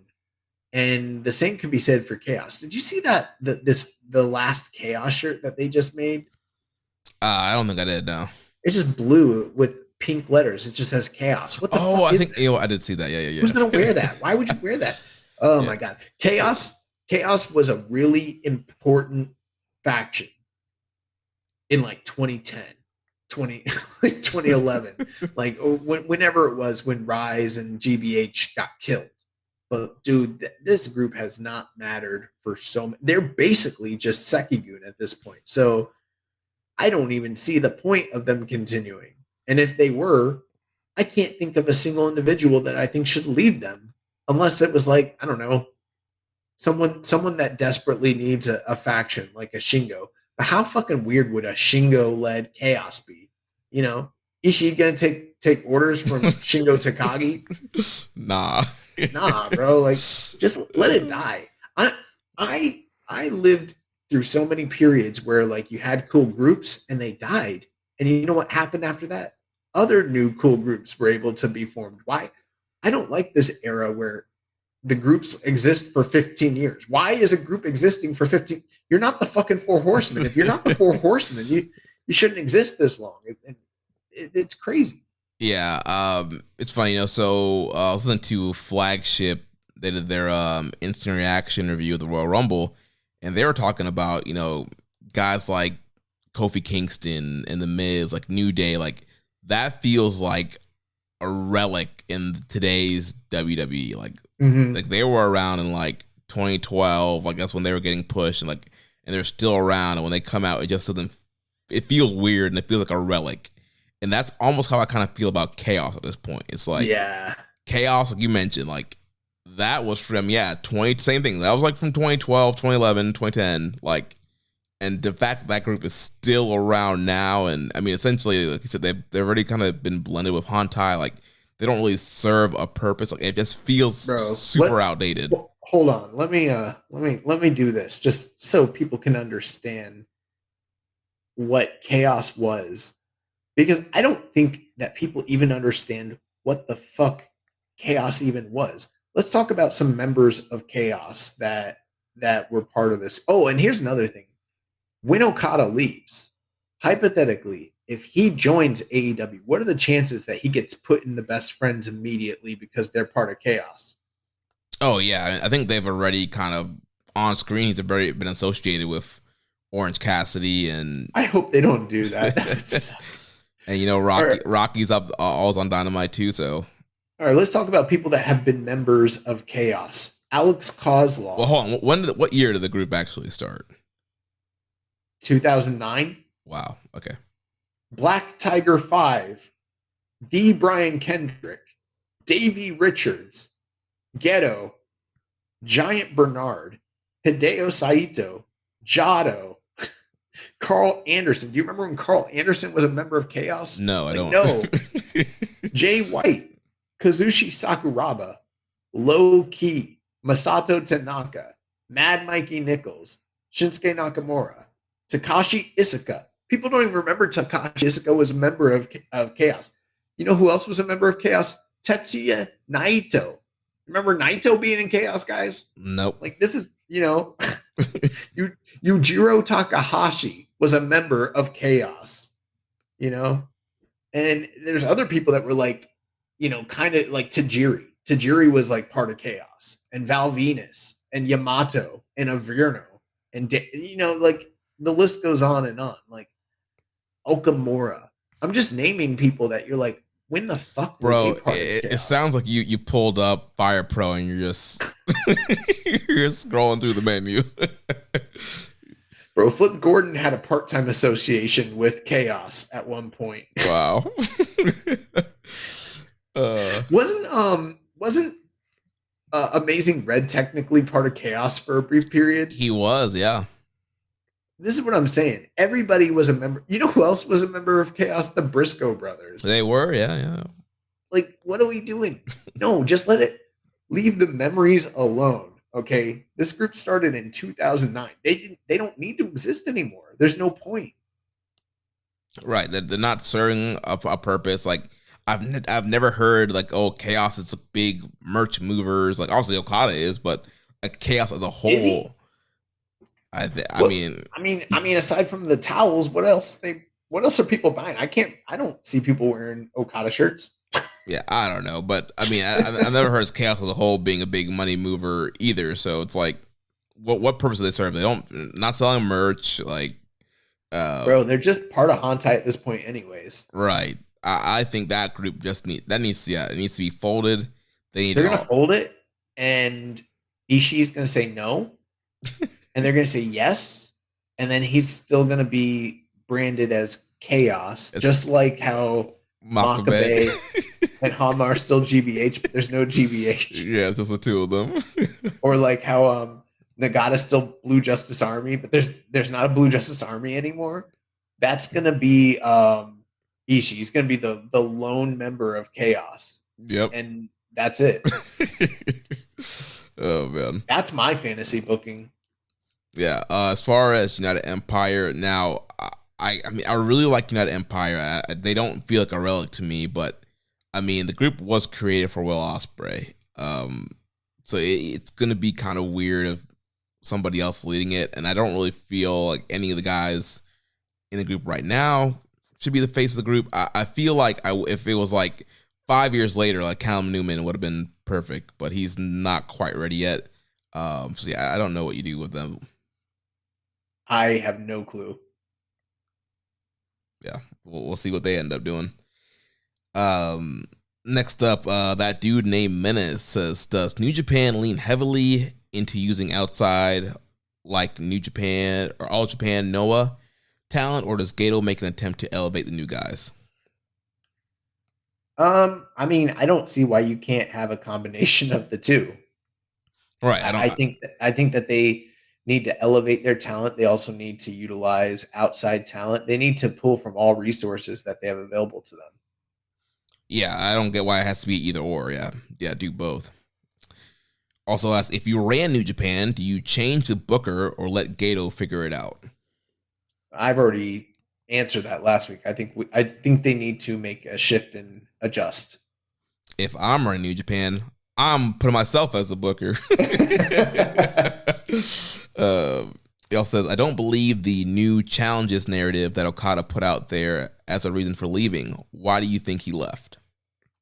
Well, I do think that new challenges is a part of it because, but I think it's multifaceted, and all we can do is speculate as to what is plausible. We don't know everything, obviously, but the things we do know, a lot of wrestlers have gone on record and said that they've had issues with the way the company has been ran for the last 4 years, especially since the pandemic, especially under the regimes of Harold May and Takami Obari. So that's probably part of it. I'm sure business has a lot to do with it. I'm sure money has a lot to do with it, and his opportunity to make a lot more money elsewhere. We've also been told that he does want other opportunities. I mean, there's very little that he hasn't accomplished in terms of, goals in New Japan. So if he did want new challenges, I mean, if you wanted to potentially become the biggest star in wrestling and you want to bet on yourself, you go to America, you go work for either AEW or WWE. You don't stay in New Japan. So, I mean, for him, it's like, why wouldn't he go? He can't make the same money here anymore. He would make multiples more elsewhere, and gets to wrestle new guys. He gets a lighter schedule.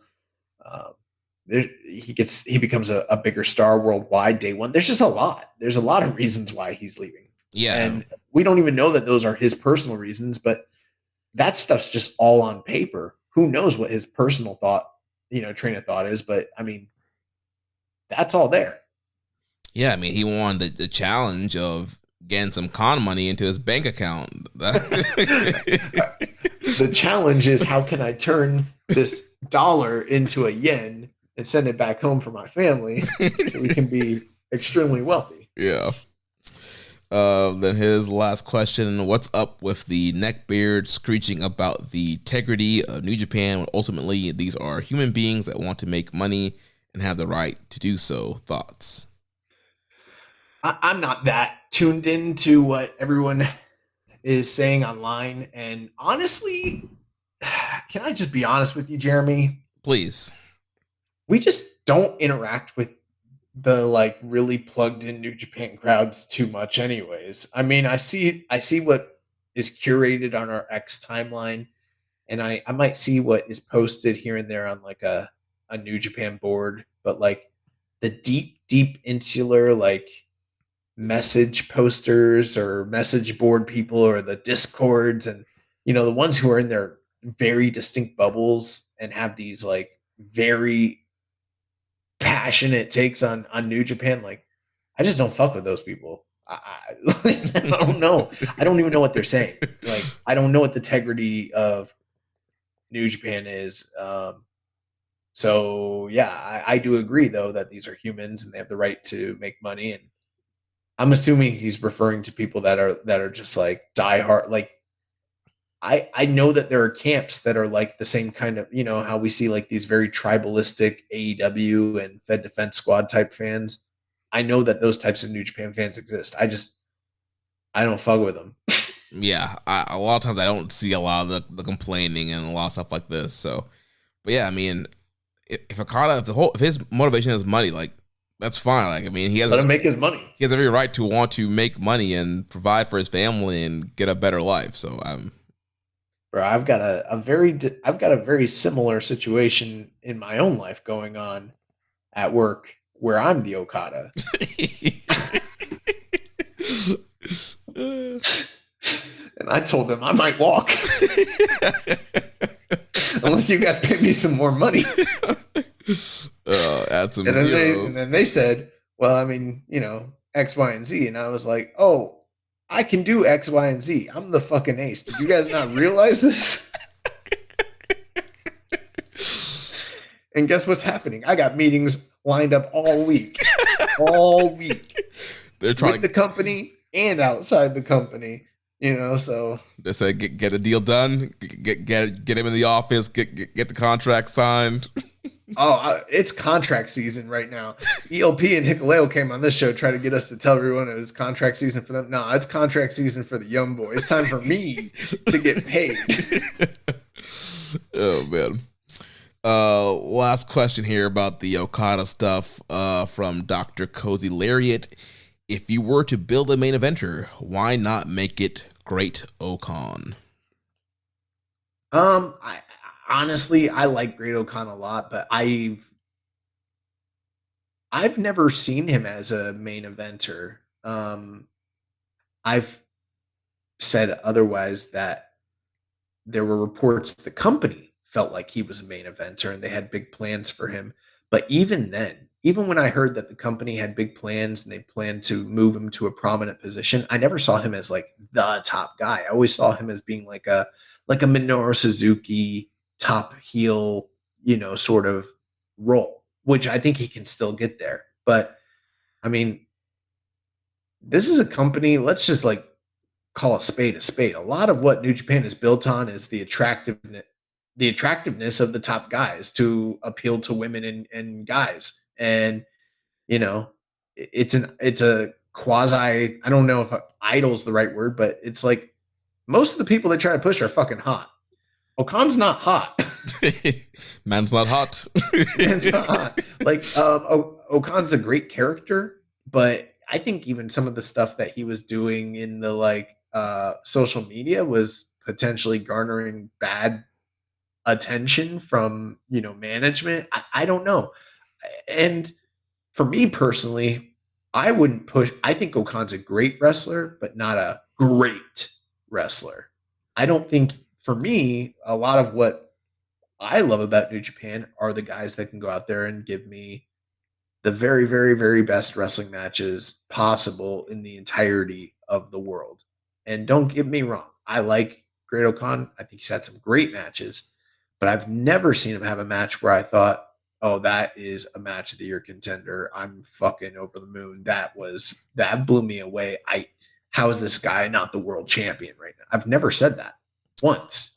And I mean, I'm probably a bigger fan of Young Lion Oka than I am Great Okan, but I would never push him as my top guy. Yeah, I mean, I was, very optimistic and high on Okan when he came back, but yeah, I'm very low on him. Like, he's good, but like you said, like, I know part of it is the booking. I don't think he's been booked the best, but then also it's the output. Like, I mean, this guy's been in G1s. It's not like he's out there, like Ishii having all these bangers and then losing. Like, he's going out there having some good matches. I mean, depending on who's in there, maybe a great match, but he's never a blowout, standout guy.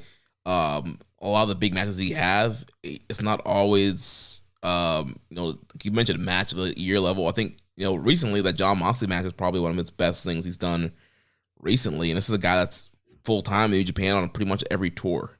So yeah, he's definitely not a guy I would say is a main event or world champion. Maybe you can put the global belt on him at some point, but I think KOPW honestly is good for him right now. This is going to be the benefit when we move to video. People are going to be able to see my facial reactions where I'm like,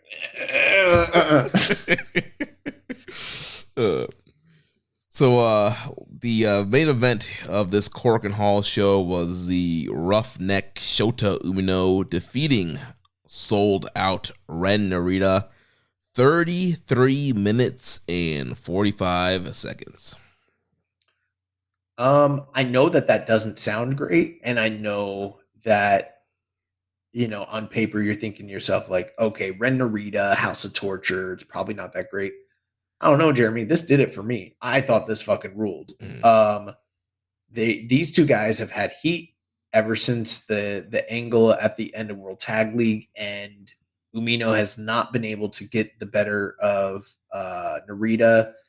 Really just been wanting to get his hands on him. Suffered setback and defeat after defeat, and finally gets his hands on this guy in the main event, headlining over Okada's final match in Korakuen Hall, which I think is actually pretty important. And while, yeah, there was some cheating, it's a House of Torture match. So you sort of have to, that's par for the course. You're going to have to anticipate a bit of that. But I thought that was pretty minimal. And these guys brawled all over the fucking building. I loved the spot at the staircase where Umino set up the strong style table and powerbombed Ren Narita through it. He fell down the steps. I thought Ren Narita kind of playing a diabolical, bastardly heel and sort of doing that in the face of Umino's dad, Red Shoes, who was officiating the match and kind of created a strange sort of like power dynamic there.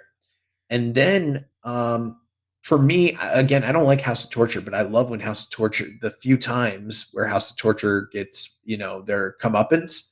And there was a period of time down the stretch in the match where Umino had gotten the better of Narita. It looked like he was about to win. Ref bump ends up happening. All of House of Torture, runs down. And then suddenly the lights go out, which is a House of Torture tactic, but used against them, which no one has done that yet. Lights come on. Hantai's there in full force. Boom, boom, boom. Everyone's beat. It's very similar to what we've seen from like the few times LIJ decides to get off their ass and actually save one of their guys. Hantai all rushes in. Tama Tonga gets the gun stun on Evil. They eliminate those guys. And Narita and Umino, they had a great match. And these guys have worked together quite a few times. I know that some of that shenanigans might have brought the match down a bit for some people, but they were working a very, very fast pace all throughout the match. And for me, I know that the Narita character right now maybe isn't everybody's cup of tea. And trust me, I'd like to see him doing something different. But the one thing I am noticing, he's not getting too bogged down in the kind of things that really negatively affected, like, say, Show. He's still working as hard as he worked prior. And I think that that's what's kind of separating him from my enjoyment of, like, say, a Show match or like an Evil match. Like Narita's still going out there and kicking ass. He's not quite like Bullet Club War Dogs where he's like got this crazy intensity. It's not that. He's still cheating, still using the pull-up bar that's, wrapped in metal, and he's still looking for to take shortcuts. But he's still doing awesome moves. He's still having great, work in the match. And him and Umino, they fit together like a glove. They wrestle each other a million times. I don't think I'm going to go above 4 on this. I'm probably, again, like 3 3/4. But I thought this was a really strong, solid match and a great main event in Korakuen. And ultimately, Umino picks up the 1, 2, 3 here. He was able to, with help from some of his friends, get the better of Ren Narita and, basically put that to bed for now. And in the post match, he was basically encouraged by Tama Tonga to challenge at his request for the Never title versus Evil. Yeah. So for me, I'm a little bit lower on this match than you were. I felt like there was a lot of cool stuff in the match. I like the table spot. That was awesome. I felt like the wrestling was good, but I felt like the crowd heat was not there. And I felt like that was nothing with the program, because I feel like the previous night there was heat for the whole House of Torture versus Hantai stuff, but I think coming after that Okada Never 6-man, that was a very emotionally fueled match. The crowd gave it their all, and they just weren't. I think they were into this match, but just not as vocally into this match. It was at points very quiet, and I felt like. You think it was because they were following the Okada match? Yeah, I think had this been flipped, I think this would have got better reactions. But I get you need to put these guys in main events, and I get it. But yeah, the crowd they seemed kind of dead. Like they were doing cool stuff and they were getting minimal reaction. And Umino kind of had to do points through the whole Bayface thing, stomping the mat, kind of yelling at the crowd, trying to get them into it. And eventually they got there, and especially once the run-in started happening and he started getting to the closing stretch. But I felt like the heat was pretty low for how much time has been invested in this feud, and this whole chase of they want to finally see Umino beat Narita. And I felt like it was too long. I think that they could have cut this by like 10 minutes and got to where they were going a little bit faster, especially following that, 20 minutes so never 6-man match, very emotionally fueled, crowds, pouring their hearts out there, crying with Okada, and like that. I feel like the crowd was kind of drained emotionally after that, and they wanted to get into this match, but it was hard. But yeah, over the action, like as far as I think the spots were great, the psychology were great. Like they did cool moves, and this is the one thing we talked about with Narita being a part of House of Torture. Like even though yes, he's cheating and he's hitting people with the pull-up bar and stuff like that, he's still, that Ren Narita we love. He's still doing those cool suplexes. He's still doing a lot of cool moves and actually wrestling in between the cheating, unlike the rest of House of Torture.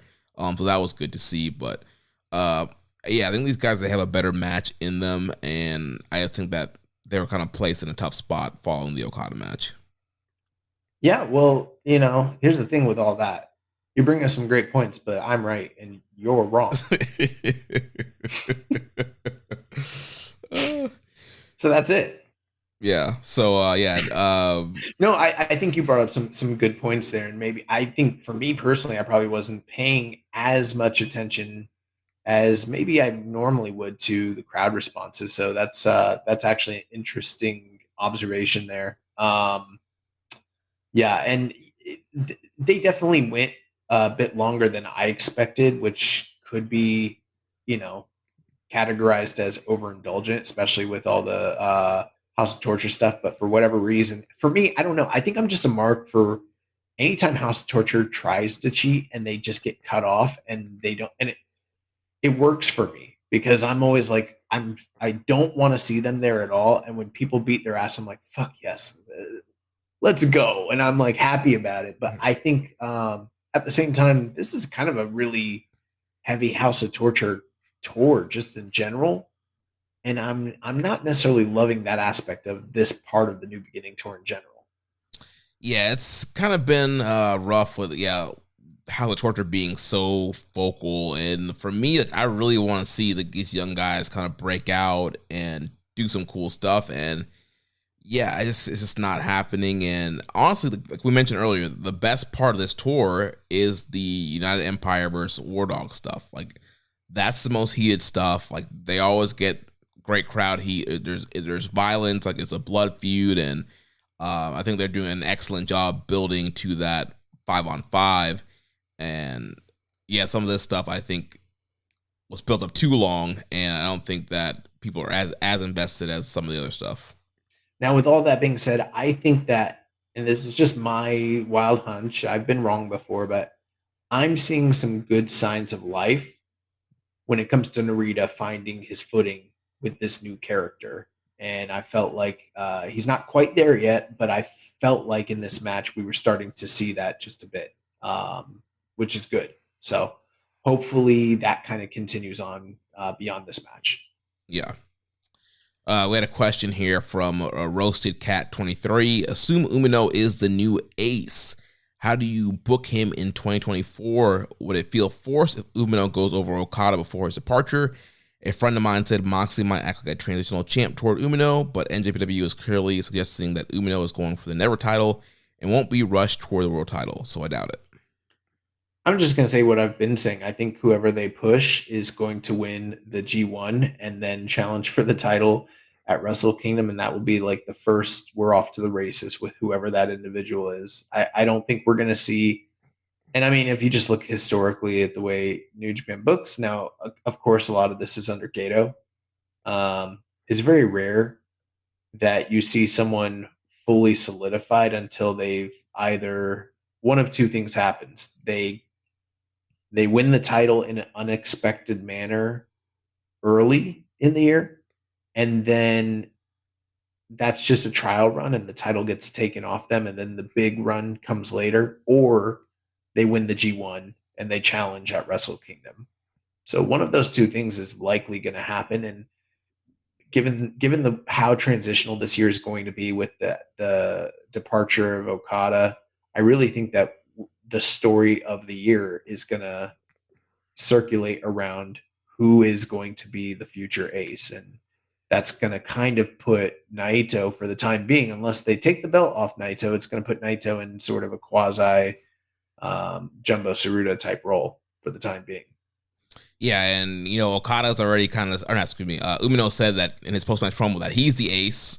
So clearly, he's trying to take that mantle. And yeah, G1's gonna be very interesting when you don't have, an Okada, Ospreay, Ibushi, the typical guys you expect to be potential winners are not going to be there. So yeah, I think you're spot on. G1 is going to be a time that you kind of watch and see if they're going to pull a trigger on somebody. It's probably going to be G1. They're either going to win or they're going to get to the finals and come so close. So yeah, so for Umino, I mean, I think a never title run could be kind of a good first thing for him. Maybe you have him do that the first half of the year, and then if he's the guy, if he's going to win G1, then yeah, maybe you kind of have him drop that before G1, and then yeah, he goes in there, wins it, and then yeah, you do something like Umino versus Naito at the next Tokyo Dome. This coming week, we have 2 more nights of Road to New Beginning action on February 4th. We have a Korakuen Hall show, Desperado, Oleg Boltin, Umino, Makabe, and Yoshihashi take on the House of Torture, all their members. The Bullet Club team of Owens, Kenta, and Ishimori take on ELP, Hikuleo, and Tomoaki Hanma. The TMDK team of Fujita, Mikey Nichols, Shane Haste, and Zack Sabre Jr. take on the Chaos team of Tomohiro Ishii and Yo, along with Tanahashi and Taguchi. 4th match of the night, we have LIJ, Bushi, Hiromu, Shingo, Naito, and Tsuji taking on Just Five Guys members. And then we have special singles match taking place where Gabe Kidd will face off against Hinare. Following that, Jeff Cobb will face Alex Coughlin. And the 7th match of the night, David Finlay will face off against Callum Newman. So 3 special singles matches leading up in the War Dogs versus United Empire feud. And then the main event of that evening will be the IWGP Junior Heavyweight Tag Team title match, as the champions Catch 2-2 will defend their title against the former champions, Bullet Club War Dogs, Connors and Maloney. Any thoughts on that card before we move to the next night? I mean, it looks like a really good card. Very rare you get singles matches in New Japan, especially on a Road 2 show. We're getting 3 here. It's all United Empire versus War Dogs. So that, like we mentioned, that feud's been great. So it's going to be very interesting to see who kind of gets the momentum going into the 5-on-5. And I'm really interested to see what's going to happen now with the main event with Catch 2-2 and War Dogs, and what role Akira is going to play. And if they're going to retain, or how that plays into it. And if they lose the titles, does Akira kind of fully back out of the cage match? Is there any Bray Wyatt having to carry the feud with Undertaker not making any appearances leading into WrestleMania? Is there any vibe of that with Will Ospreay just not on the tour? Yeah, a little bit. I mean, luckily, United Empire is a bigger faction, so Okon's filled in spots, Callum Newman's filled in spots. So, I mean, the heat's been great. But yeah, it obviously would have been better if Ospreay was on the tour to build everything up. But the heat's been great between both units. But yeah, you get that vibe a little bit. One thing I will say, this night looks great, but I'm most stoked for Gabe Kidd versus Toa Henare. Those guys have been lighting each other up. That is a strong style Fire of the Year material right there. Yeah. The following night on February 5th, we have another night of Korakuen Hall action. The show opens with Great Okan versus Young Lion Murashima. Second match of the night, Owens, Kenta, and Ishimori taking on GOD, ELP, Hikuleo, and Jado. Third match of the night, Despy, Bolton, Umino, and Hanma, as well as Yo, take on the House of Torture. That's going to be all 5 members. Fourth match of the night, TMDK. That's Fujita, Nichols, Shane Hastings, ZSJ. They will take on the Chaos team of Ishii and Yano, along with Tanahashi and Makabe. Fifth match of the night, we have Cal Newman, Francesco Hira, Hinari, Jeff Cobb, and TJP of the United Empire. They'll take on the Bull Club War Dogs team of Coughlin, Connors, Finley, Maloney, and Gabe Kidd. And then in the main event, we have Faction Warfare Gauntlet match where the members of LIJ, Bushi, Hiromu, Shingo, Naito, and Tsuji will take on all 5 members of Just 5 Guys in a gauntlet match. So if this is anything like the gauntlet matches that they've done in the past, it's a little different than say your average 10-man tag. Usually the way it starts, it's a series of singles matches. So typically one member from each team will start in the ring. Everyone else is backstage typically and not at ringside. And it's just a one-on-one match. And then whoever wins, the other person is eliminated and the winner stays in the ring. And the next fresh member from the other team comes out. And the match just keeps going that way until all 5 members of one of the opposing teams is completely eliminated. Yeah, I'm really looking forward to this matchup. I think it's a very interesting way to do faction versus faction and kind of mix up the whole, doing a 10-man tag kind of stuff. And plus, I mean, there's a lot of great feuds here. Also, they're still trying to build Naito and Sonata up. Tsuji and Uemura, like they have great heat. Shingo and Taichi, they have great heat. Hiromu and Doki. So there's a lot of cool things you can do. And I think in a match like this, you can get some upset wins. I think you could use this as a tool to have Tsuji pick up some wins over some of the Just 5 guys, or you could have Uemura. Like, what if Uemura pins like Shingo? Like, there's a lot of interesting things you can do. It's going to depend on good booking. The guy's working really hard. And typically a lot of these types of matches are memorable when either a feud is hot or you have a lot of big stars. I think this match isn't necessarily meeting either of those 2 criteria just yet. But if you book it creatively enough and you do enough cool, interesting things and the work is high level, then the crowd will really get behind it, especially in Korakuen. So this has potential, but I haven't seen a gauntlet match, multi-man gauntlet match in New Japan in years. So it's been a really long time. But that is going to do it for next week. So, someone wanted us to preview next week's shows. We spent a few minutes on that. Most of this was a review show. So there you go.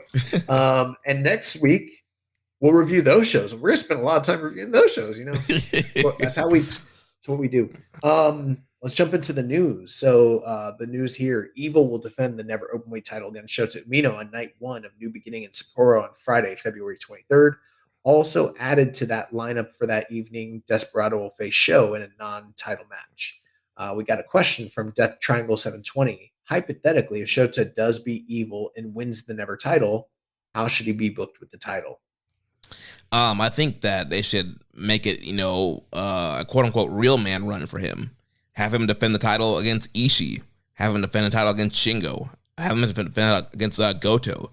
Have him run through like guys that are known for that never style and show that he can hang with those guys and have these kind of knockout, drag out matches and kind of add that,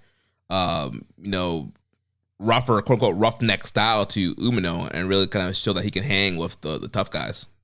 I'm not opposed to that. And I think that would be a great way to do things. At the same time, I almost have an inclination that if you're wanting to push him as a potential ace of the company, then you give him the kinds of challenges that would befit an ace. I don't know if he's ready to necessarily have like a Will Ospreay or Kenny Omega style US title run, but maybe something in that same vein. So I would say give him the very, very best wrestlers that you possibly can who aren't the tippy top main eventers, guys that he'll have the best matches with, that he can credibly beat, and that will make him look like a star. And maybe it could be what you're talking about, Jeremy, but I don't even think for me personally, it's so much a story of, like preservation and endurance and toughness. For me, it's more like present him like a fucking star and have him beat some of the best guys that are out there, you know. And who would that be? Like, let's say a Jeff Cobb, a Minoru Suzuki, maybe like a Hiromu or a Despy. Yeah, that's the cool thing with the open weight stuff. Yeah, he could wrestle more established junior guys, and kind of show a different side of himself. But yeah, get over in a main event against Hiromu. Yeah, that could be a good move there. I would put him in there with the best guys that you possibly can, who aren't the type of people that you would burn off major money matches with, you know. So I wouldn't put him in there with the Zack Sabre Jr. necessarily. Or I wouldn't put him in there with you know, like a Naito or like a Shingo right now, but maybe the guys that are kind of just below that station, you know, and get him ready. I mean, they kind of did something similar to that with like Kenny when Kenny was IC champ, you know? Yeah. So maybe something like that. That would be my, that's what I would do. Tokyo Sports has announced that Tokyo Sports Yuzuki Okamoto reported that Tanahashi signed a contract at NJPW offices on Monday. We had a question from Barry Walsh. He said, would making Hiromu a heavyweight kind of negate the work he did with the Junior Festival and also really date, I don't know what he wrote there. Out loud, the management. Oh, would it say out loud that the management that they don't care about the juniors? Would having him wrestle both like Liger did at times not be better? Any opinions?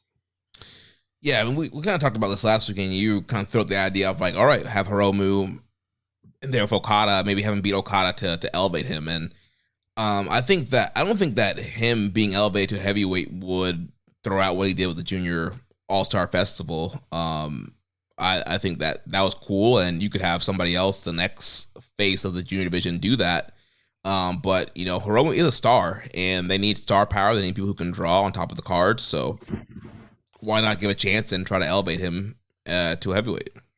I have an opinion that is not shared by most diehard, you know, New Japan and Puroresu fans, because it's almost sacrilegious to say this, but I'll say it because it's true. New Japan did not use Jushin Liger to his full potential, and they wasted years of his career, and they lost money on him. He shouldn't just be remembered as the greatest junior they ever had, even though he is. He should have been a heavyweight, and he should have fucking won the world title. And, you know, I understand that maybe there wasn't this appeal from the Western fan base, that there was a contentment that it was okay that he was just, you know, the best junior and sometimes dabbled at heavyweight. But like, bro, he should have been fucking beating heavyweights because he was better than most of them. And he should have been in the main title scene. He should have been headlining fucking Tokyo Domes because he's Jushin Thunder Liger. And you guys wasted a lot of his career, and you didn't make as much money with him as you possibly could have. Point blank, period. I don't care. And there's not the counter argument was like, well, what about his legacy? Could have had a better legacy. could have had a better legacy. Yeah. As great as his legacy is, could have been better. And they could miss money with Hiromu. Like, he's a star. He's charismatic. Like, they could have him in these main events. I don't believe that you need to get rid of the junior division for it to be important. I just think we live in a day and age where people know what wrestling is, and in every other wrestling climate, juniors can beat heavyweights and they can be the world champion. I think that New Japan could be the place if they had the vision where being the junior champion is as or near as prestigious as holding the world title, and back and forth between those two divisions. And it doesn't, what makes it not prestigious is when it's treated like a second class citizenship, you know, where it's like, well, they're a really great junior, but that's all they are. Like, they're just a junior. It's like, it shouldn't be that way, you know. In other companies, the guys that are quote unquote juniors, I mean, look at Bryan Danielson. Bryan Danielson's a fucking junior, and he's headlining in New Japan based on what was afforded to him, and I'm not taking away what he did, but what was afforded to him by Ring of Honor and WWE and AEW.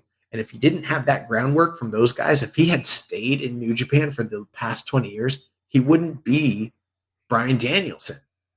He'd be a junior. Mm-hmm. And there's got to be a time and place where at some point tradition is bucked and guys that are under a certain height and don't have the same frame can be the world champion in this company. Because look at Hiromu. Hiromu is like one of the top 4 stars that they have. And he should be able to be a junior and also be world champion. Yeah, and I know people point to Hiromu's size, but I mean, you see him in there of like Ishii, like he's about the same height, and Hiromu has put on a little bit of weight since, coming back from the last injury. I think he's thickened up a little bit. So yeah, I think he's credible in there. I think he would be fine mixing up with some of the top heavyweights of New Japan. And yeah, that's why I've never really been like a big proponent of like, all right, we need a cruiserweight division in every company or junior division. Because yeah, it gets pigeonholed. It gets seen as second-class citizens, especially in modern day wrestling where most guys are smaller. I'm a proponent of it existing. I'm not a proponent of it, like you said, being pigeonholed. Yeah. That's my opinion. Yeah, if you're gonna do it, like you mentioned, like the junior champion, it should be as prestigious as being the world champion of that weight class. Master Wato has sustained a right ACL injury. We talked about that earlier. He's going to be able to participate in events through January and February. Changes have been made to upcoming cards. The wrestlers who will be wrestling in his place will be as follows. Road to New Beginning, February 1st, Yoshihashi. February 3rd, Hiroki Goto. February 4th, Yoshihashi. February 5th, Yo. On the 6th, Taguchi. The 8th, Kojima. The 9th, Kojima. At the New Beginning in Osaka on February 11th, Tiger Mask is taking his place. And then throughout the Fantastica Mania tour on February 12th, Strong Machine J is taking his date. And then between February 13th and the 19th, Musashi is stepping in and filling all of those dates, which that feels very reminiscent to how Doki got his start in the company when he had to fulfill dates for Desperado when he was injured just prior to the Best Super Juniors tour. Yeah, I think it's perfect timing for Musashi, announcing that he's leaving Michinoku Pro. According to Wrestling Observer newsletter, Julia is now off the Windy City Riot show. Her contract expires in March, and they originally wanted her to work here and likely lose the New Japan Strong Women's title, but she informed Bushiroad that she's now finishing in March when her deal is up. So probably going to drop that strap soon. Mina Shirakawa has made a challenge to Mayu Iwatani for the IWGP Women's title. Bryan Danielson defeated Yuji Nagata on this past week's Collision. And then at RevPro High Stakes, Sunday, February 18th, Zack Sabre Jr. will be facing off against Connor Mills. One thing that's not in the news here, they made an announcement earlier today that Hiromu Takahashi has also re-signed with New Japan Pro Wrestling. That was on there. You already read it. No, I didn't. I said Hiroshi Tanahashi. Oh, you said, Tanahashi, you said? Oh my God. Yeah, I misread it. It said Takahashi and I said Tanahashi. This first video podcast that nobody's going to see is not going the best. Well, say Tanahashi's the president. He doesn't have to resign. Why wouldn't he? He's got dual contracts. He's got to resign as a talent and then resign as the president. Those are different things. He gets 2 paychecks. 2 checks. And that's going to do it for the news. Let's run through some of these questions here. Dr. Lariat says, what do you guys eat while watching Shinihon? Ass. Oh my gosh. It depends. If it's evening, I'm probably like pizza or something. If we're getting up early, getting some coffee, some breakfast. Good answer. He also asked, what Puerto Rican friends was Eddie talking of? Los Boricuas. Savio Vega. No, it has to be Homicide. TNT. Who? TNT. That's Savio Vega. He wrestles TNT. Solid says, looking back, how would you grade Gato's booking of young talent? What did he get right and wrong? My dog sneezed in the background. What he got right is, I don't know, man. I'm getting tired. That's a loaded question. Yes, I mean, what I don't know, Jeremy. What did you think he got right and wrong? Well, I mean, he got what young talent are we talking about? Are we talking about like the ones now, in the past? Like, I don't know. Yeah, I think it could be interpreted a couple different ways, but I mean, obviously the Rainmaker shock he got right, and seeing Okada was Okada and pushing him at a very young age to where he is now, obviously is a big win. I think the way he pushed Hiromu, I think Jay White, even though that didn't start out the best, I think that Jay White ended up being a great guy that they graduated and pushed. Will Ospreay was a guy that they pushed, a young talent that they pushed throughout the years. Yeah, I think that sometimes if they pick the right guy early enough, you can kind of just tell, and they'll go with him. And then there's other guys that they're just kind of hesitant on, and they'll push them to a certain level, and it'll take a really long time, and they never really fully get there. Like Juice Robinson kind of feels like one of those types of guys. Yeah. Or like a Hiroki Goto, Yeah. I feel like sometimes they just don't see the potential in certain guys for whatever reason. Maybe we're not privy to all the info they have. Sometimes it takes too long for them to really invest in the right guy. And, probably a lot of that does come down to timing and what slots they have in their booking. And this is something we've always talked about, how like we've always said that they want to push guys through this system a lot faster and get them called up quicker. But how do you do that if there's already a full roster? And now we're seeing an exodus of talent leaving the company. And there's like rumors out there of a bunch of other guys that I don't know how valid any of it is, because I haven't seen it from credible sources. But, there's been some pretty concerning information coming out from Bushiroad's gaming side of things, and it's like they might really have serious money woes, and you're wondering like how many more of these guys are going to stick around or leave. So they don't always pull the trigger on these guys fast enough or develop them fast enough. I feel like Gato is a long-term booker. He needs enough time to really get somebody over, unless it's Okada, who he just fucking pulled the trigger on it. So Yeah. That's it. Let's see. Next questions here from Hawaiian Punch BV. Do you think that United Japanese Pro Wrestling will spread the wealth, at least on the men's side of things, such as NJPW's Reiwa 3, Dragon Gate's Reiwa 6, the Mirai Trio, etc.? BJW is also a part of this alliance, and they also need help with Japan about to ban light tubes. Yeah, I heard something about that, which is pretty crazy. I think this thing is not going to happen. That's my hot take. I think they'll do like a show or two, and then it's just not going to be a thing. Yeah. We'll see what happens. I think they already have like one show slated, but I don't expect this to be a big, huge thing. They got a United Pro and they got a United Asia. They got a bunch of stuff going in. It's like they're making all these provisions. You trying to tell me they didn't know Okada was leaving? He also asked thoughts on Tokyo Dome City also being in danger. Would you argue that Korakuen Hall would be a bigger loss than the Dome? The biggest names in Puro, J-Kick, JMMA, and Japanese boxing all built their names in Korakuen Hall, arguably the biggest grassroots venue with its history. Yeah, I agree with that. Korakuen Hall has only been around since the late 80s. Prior to that, it was, I think, Korakuen Stadium, which did host shows, and there was some pretty famous stuff there. But yeah, I mean, Korakuen Hall's Korakuen Hall. It's like the mecca of Japanese fight sports. He's absolutely right, and I'm very nervous about the potential of losing those two venues. Yeah, it would suck. Don Homie 101 says predict the next 5 IWGP World Heavyweight title reigns. No. Who's more likely to win the IWGP World Heavyweight title this year, Jon Moxley or Zack Sabre Jr.? I'm gonna say Zach, but that's a toss up.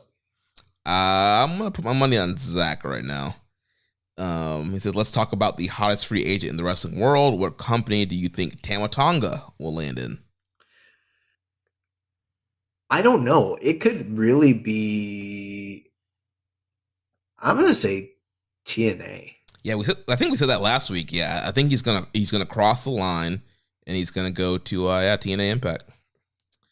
With Tama Tonga wrestling his final match in the company, what will be his lasting legacy in New Japan? What are your guys' favorite Tama Tonga matches or moments in New Japan? Didn't we answer this already? Yeah, it sounds familiar. I think we might have done that one last week. Let's see. Jace K 2002. If you could take one wrestler who's retired or no longer on the roster and add him to a faction, what wrestler would it be and which faction? The wrestler can't be coming back to an old faction, though. So, for example, Nakamura couldn't be added to Chaos again. I'd probably have a young Keiji Muto take over Chaos. Oh, so I can bring back any wrestler from any time period? Mm-hmm. All right, well, Inoki. And what factions he leading? Chaos. There's your new leader of Chaos. Taking over LIJ, Los Ingobernables de Inoki. I think if you could bring back Hashimoto, I would love that.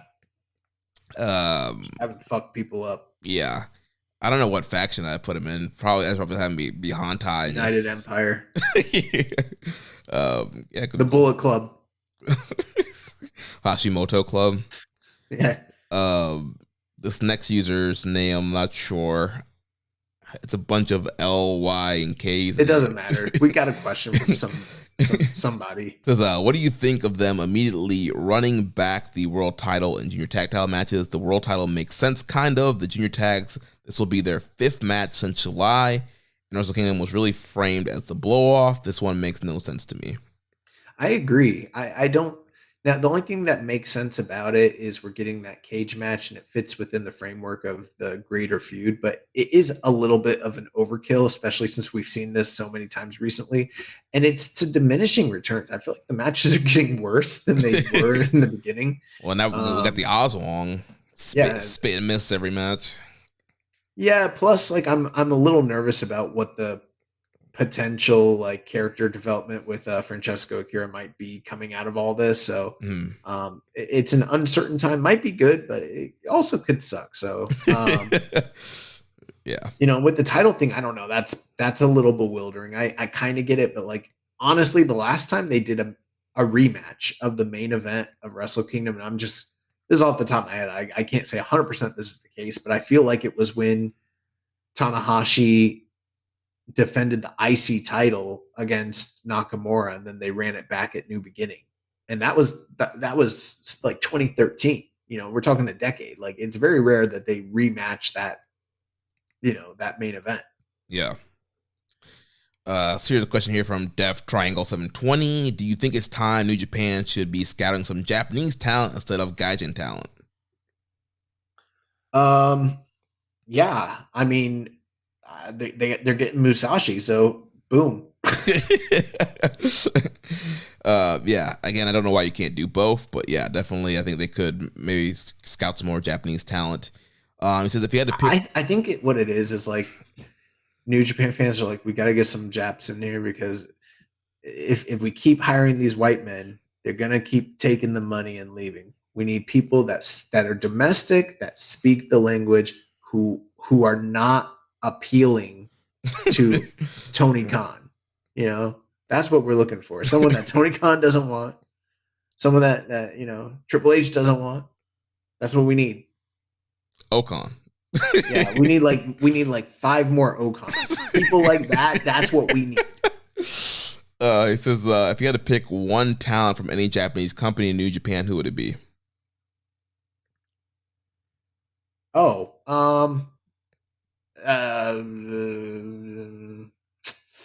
a tough question. Let's go Nakajima. Nakajima's a good pick. I would probably what's wrong with me? I'm tired and I'm forgetting names. Who's the ace of fucking All Japan?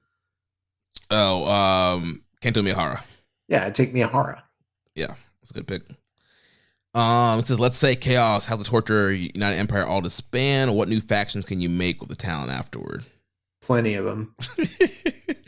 At this point, is it time New Japan just kill the Fale Dojo? I don't think they're, I can't say 100%, but I don't think they're actually really affiliated. I don't think they get any money or any funding. I think it's just sort of like a Vanity brother project. thing. I think it's a brother thing. It's like, he's under contract. He's one of our guys. We'll support him. But I don't think it's like actually, I mean, bro, when's the last time you saw someone come from the Fale Dojo to New Japan? It's been a minute.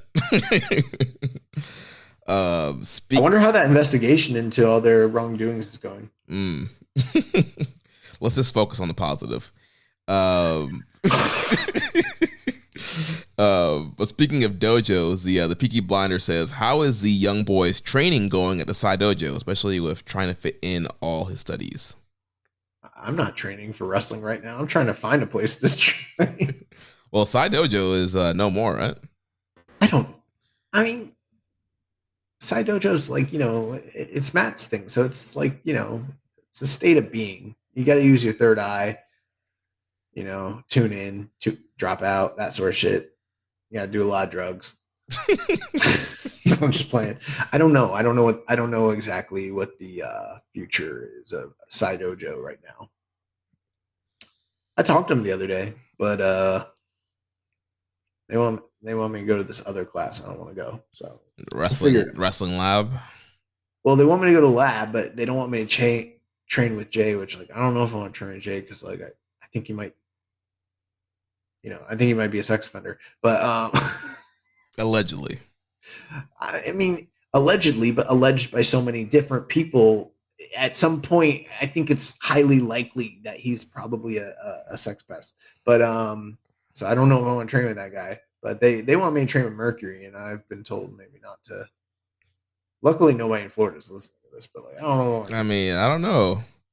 Yeah, you never know. You never know. These Florida guys, you never know. Never know. Rainbow Slam Pig says, historically, NJPW has seemed to be less concerned about scandals and bad behavior related to foreign wrestlers.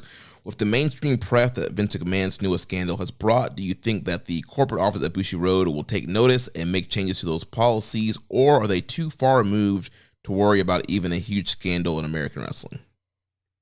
Bro, we don't know shit about the way Bushi Road runs, so I couldn't even begin to speculate about how any of that works in Japan for their offices or their corporate. I have no clue. Yeah, I don't know about the corporate side, but as far as when it comes to like pushing Western talent that have a history, I think they're going to keep doing what they're doing as long as it's not a big deal and they can run in Japan. I think that they're gonna bring people in like that. He says, which faction do each of you find most intriguing right now? Has that answer changed in light of the roster shakeup at the beginning of the year?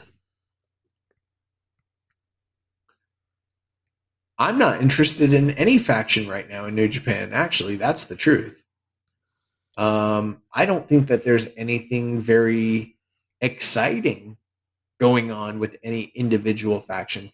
I do love the feud that's going on with War Dogs United Empire, but it's an imperfect feud because I'm not the leadership of both groups is so skewed and in question. It's hard for me to really be invested. Plus, Kata's leaving. A lot of the Just Five guys, the leader Sonata, like Naito's probably gonna retire soon. Like, I don't know. None of these groups are doing it for me right now. I mean, there's a lot of great talent in New Japan and great feuds and stories, but I'm not even really that much of a faction guy to begin with. I'm not usually someone who's like, fuck yeah, fucking United Empire, like, I don't Crowns up. Crowns up. I don't care. I love the United Empire versus War Dogs feud. But I don't know if I have like a faction that I'm like really like. I love United Empire for their whole run, but obviously Ospreay's leaving now. I feel like TMDK could be something cool to get behind, but they always lose. So yeah, I'm not really. I gotta wait and see what these guys are gonna do this year. I do like Team DK. Now that you said, it's just I forget about them because they always lose. But I like their new orange attire if that's something. Oh yeah, the orange gear was raw. Yeah. Yeah. Discord Daddy says, other than Mox, will we see any other first-time challengers for the IWGP Heavyweight Championship in 2024? That's a good question. Umino? I'm gonna say, no, Suji's already challenged. Suji's already challenged. Umino, yeah. Second question says, the KOPW title becoming the Japanese Regional Revitalization Championship. Is it Okan's destiny to become a folk hero in cultural gymnasiums in far-flung prefectures across the country? Yeah, he's going to be like Jeet Rama in Tampa. The last two questions here from Naveth. Says, is Chaos a faction anymore? Also, do you think this is the year NJPW updates and or disbands factions when key members leave? I hope so, because I think they need a shakeup with a lot of this stuff. And I mean, United Empire was great, but something's got to change there. Just 5 guys. Man, Sonata is like not doing it. Yeah, and that kind of plays into his next question. If there's a shakeup, who would you like to see together in a faction and why? You know, in my opinion, the main thing is the factions are storytelling. Other people don't see it this way. Other people like truly, and maybe I'm calling them marks right now, but there are people that truly, really deeply invest in these factions. You know what I mean? Like they're like, I'm a Bullet Club person or whatever the fuck. For me, they're just devices to get people over. So usually whoever is leading the faction is the main eventer and involved in the main event title scene or one of the top titles. And right now, all of that is very skewed.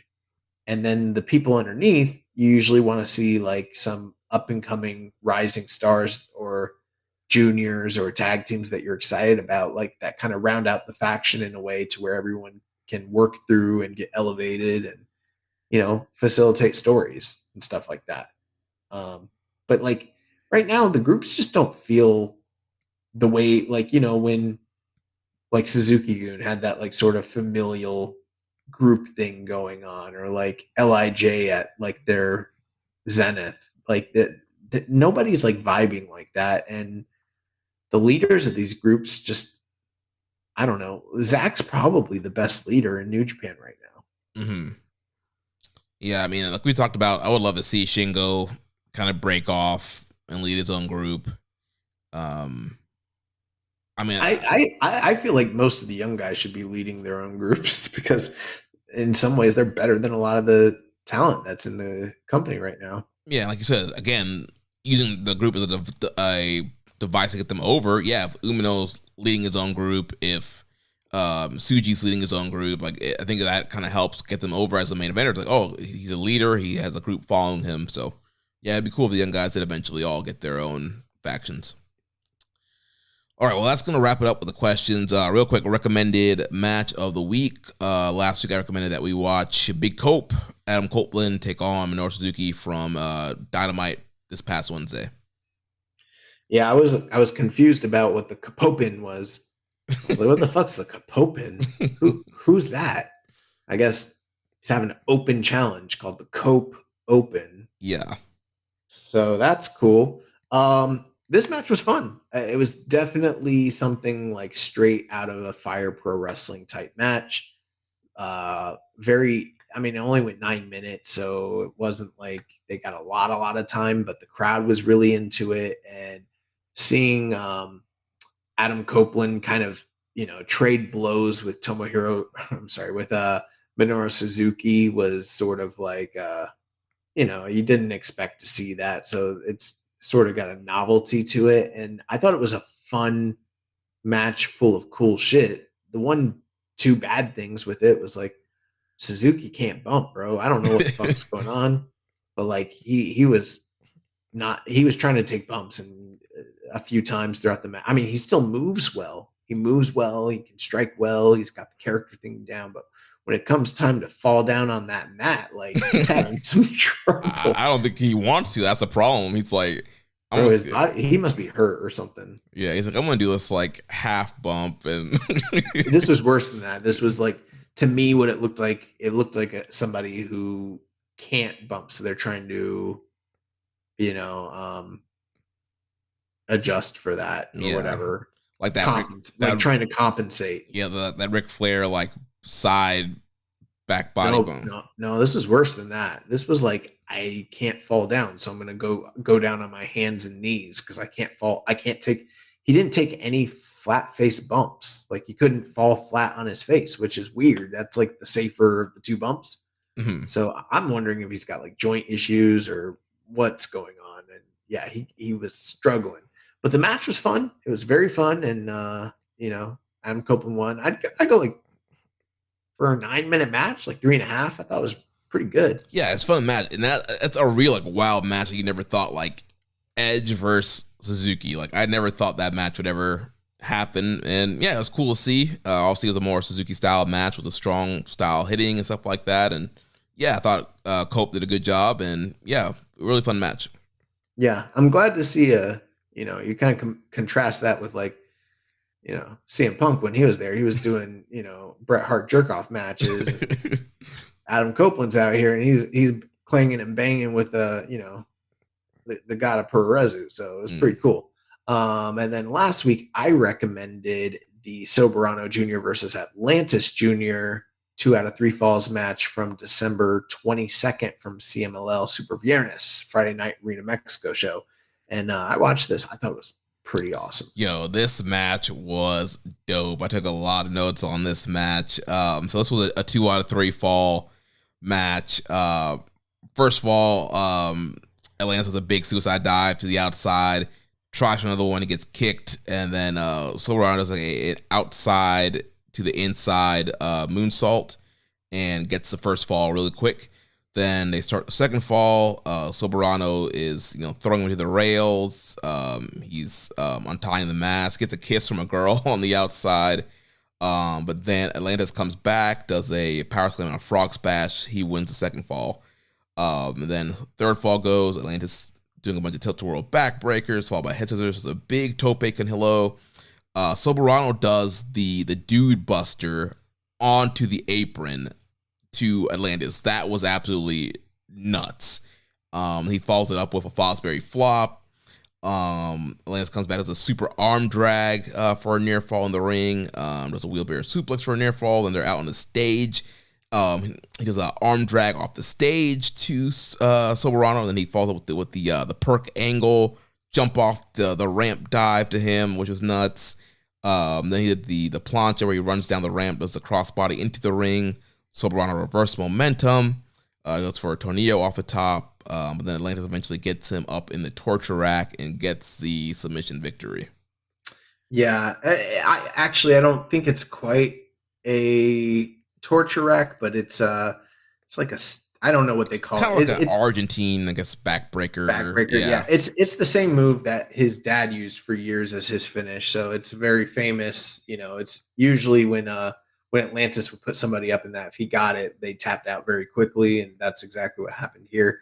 I do think that this match could have had a little bit more time and maybe a few more big moves and near falls, but all in all, I thought it was a great story. It very much was in the vein of like a major, Lucha Libre Arena Mexico like title match outline. Very much in that vein with the 2 out of 3 falls. Usually in those matches, you get like the very quick first and second fall, and then the match really starts during the third fall. Mm-hmm. And that's what they did here. But I thought the crowd was hot. They were really into this, and I thought it was a great story. I went like 4.25 on it. I don't know if it's quite the threshold of what I would consider for like our match of the year contender for excursion matches, but it's not far off. And if you haven't seen it, I'd highly recommend it. Yeah, I'm also 4.25. Yeah, it started off kind of slow, but yeah, once they got into like the halfway to third fall, like, they were doing some crazy stuff and really heating up. And like, had they did that pace the whole match, it probably would have been more of a 4.5, 4.75. But hey, 4.25 is still a great match. Definitely, I think, recommend going out and watching that match if anybody hasn't already. This Wednesday, this is off subject, but this Wednesday, first time ever 1-on-1, Jon Moxley's wrestling Jeff Hardy on Dynamite. Interesting. Yeah. All right, you got anything for our recommended match? Do you? I was gonna say I didn't watch the Danielson Nagata match, so I was gonna say let's review that next week.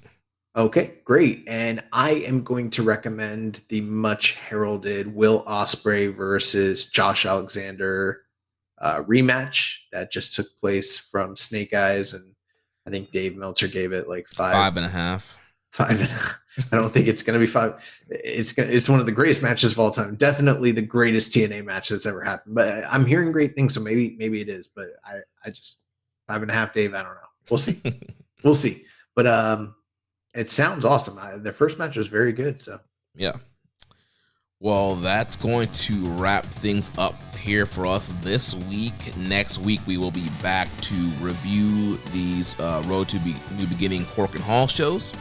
So if you enjoyed today's show, please consider making a donation. Visit socialsuplex.com/donate and click on the donate button under the Keeping It Strong Style logo.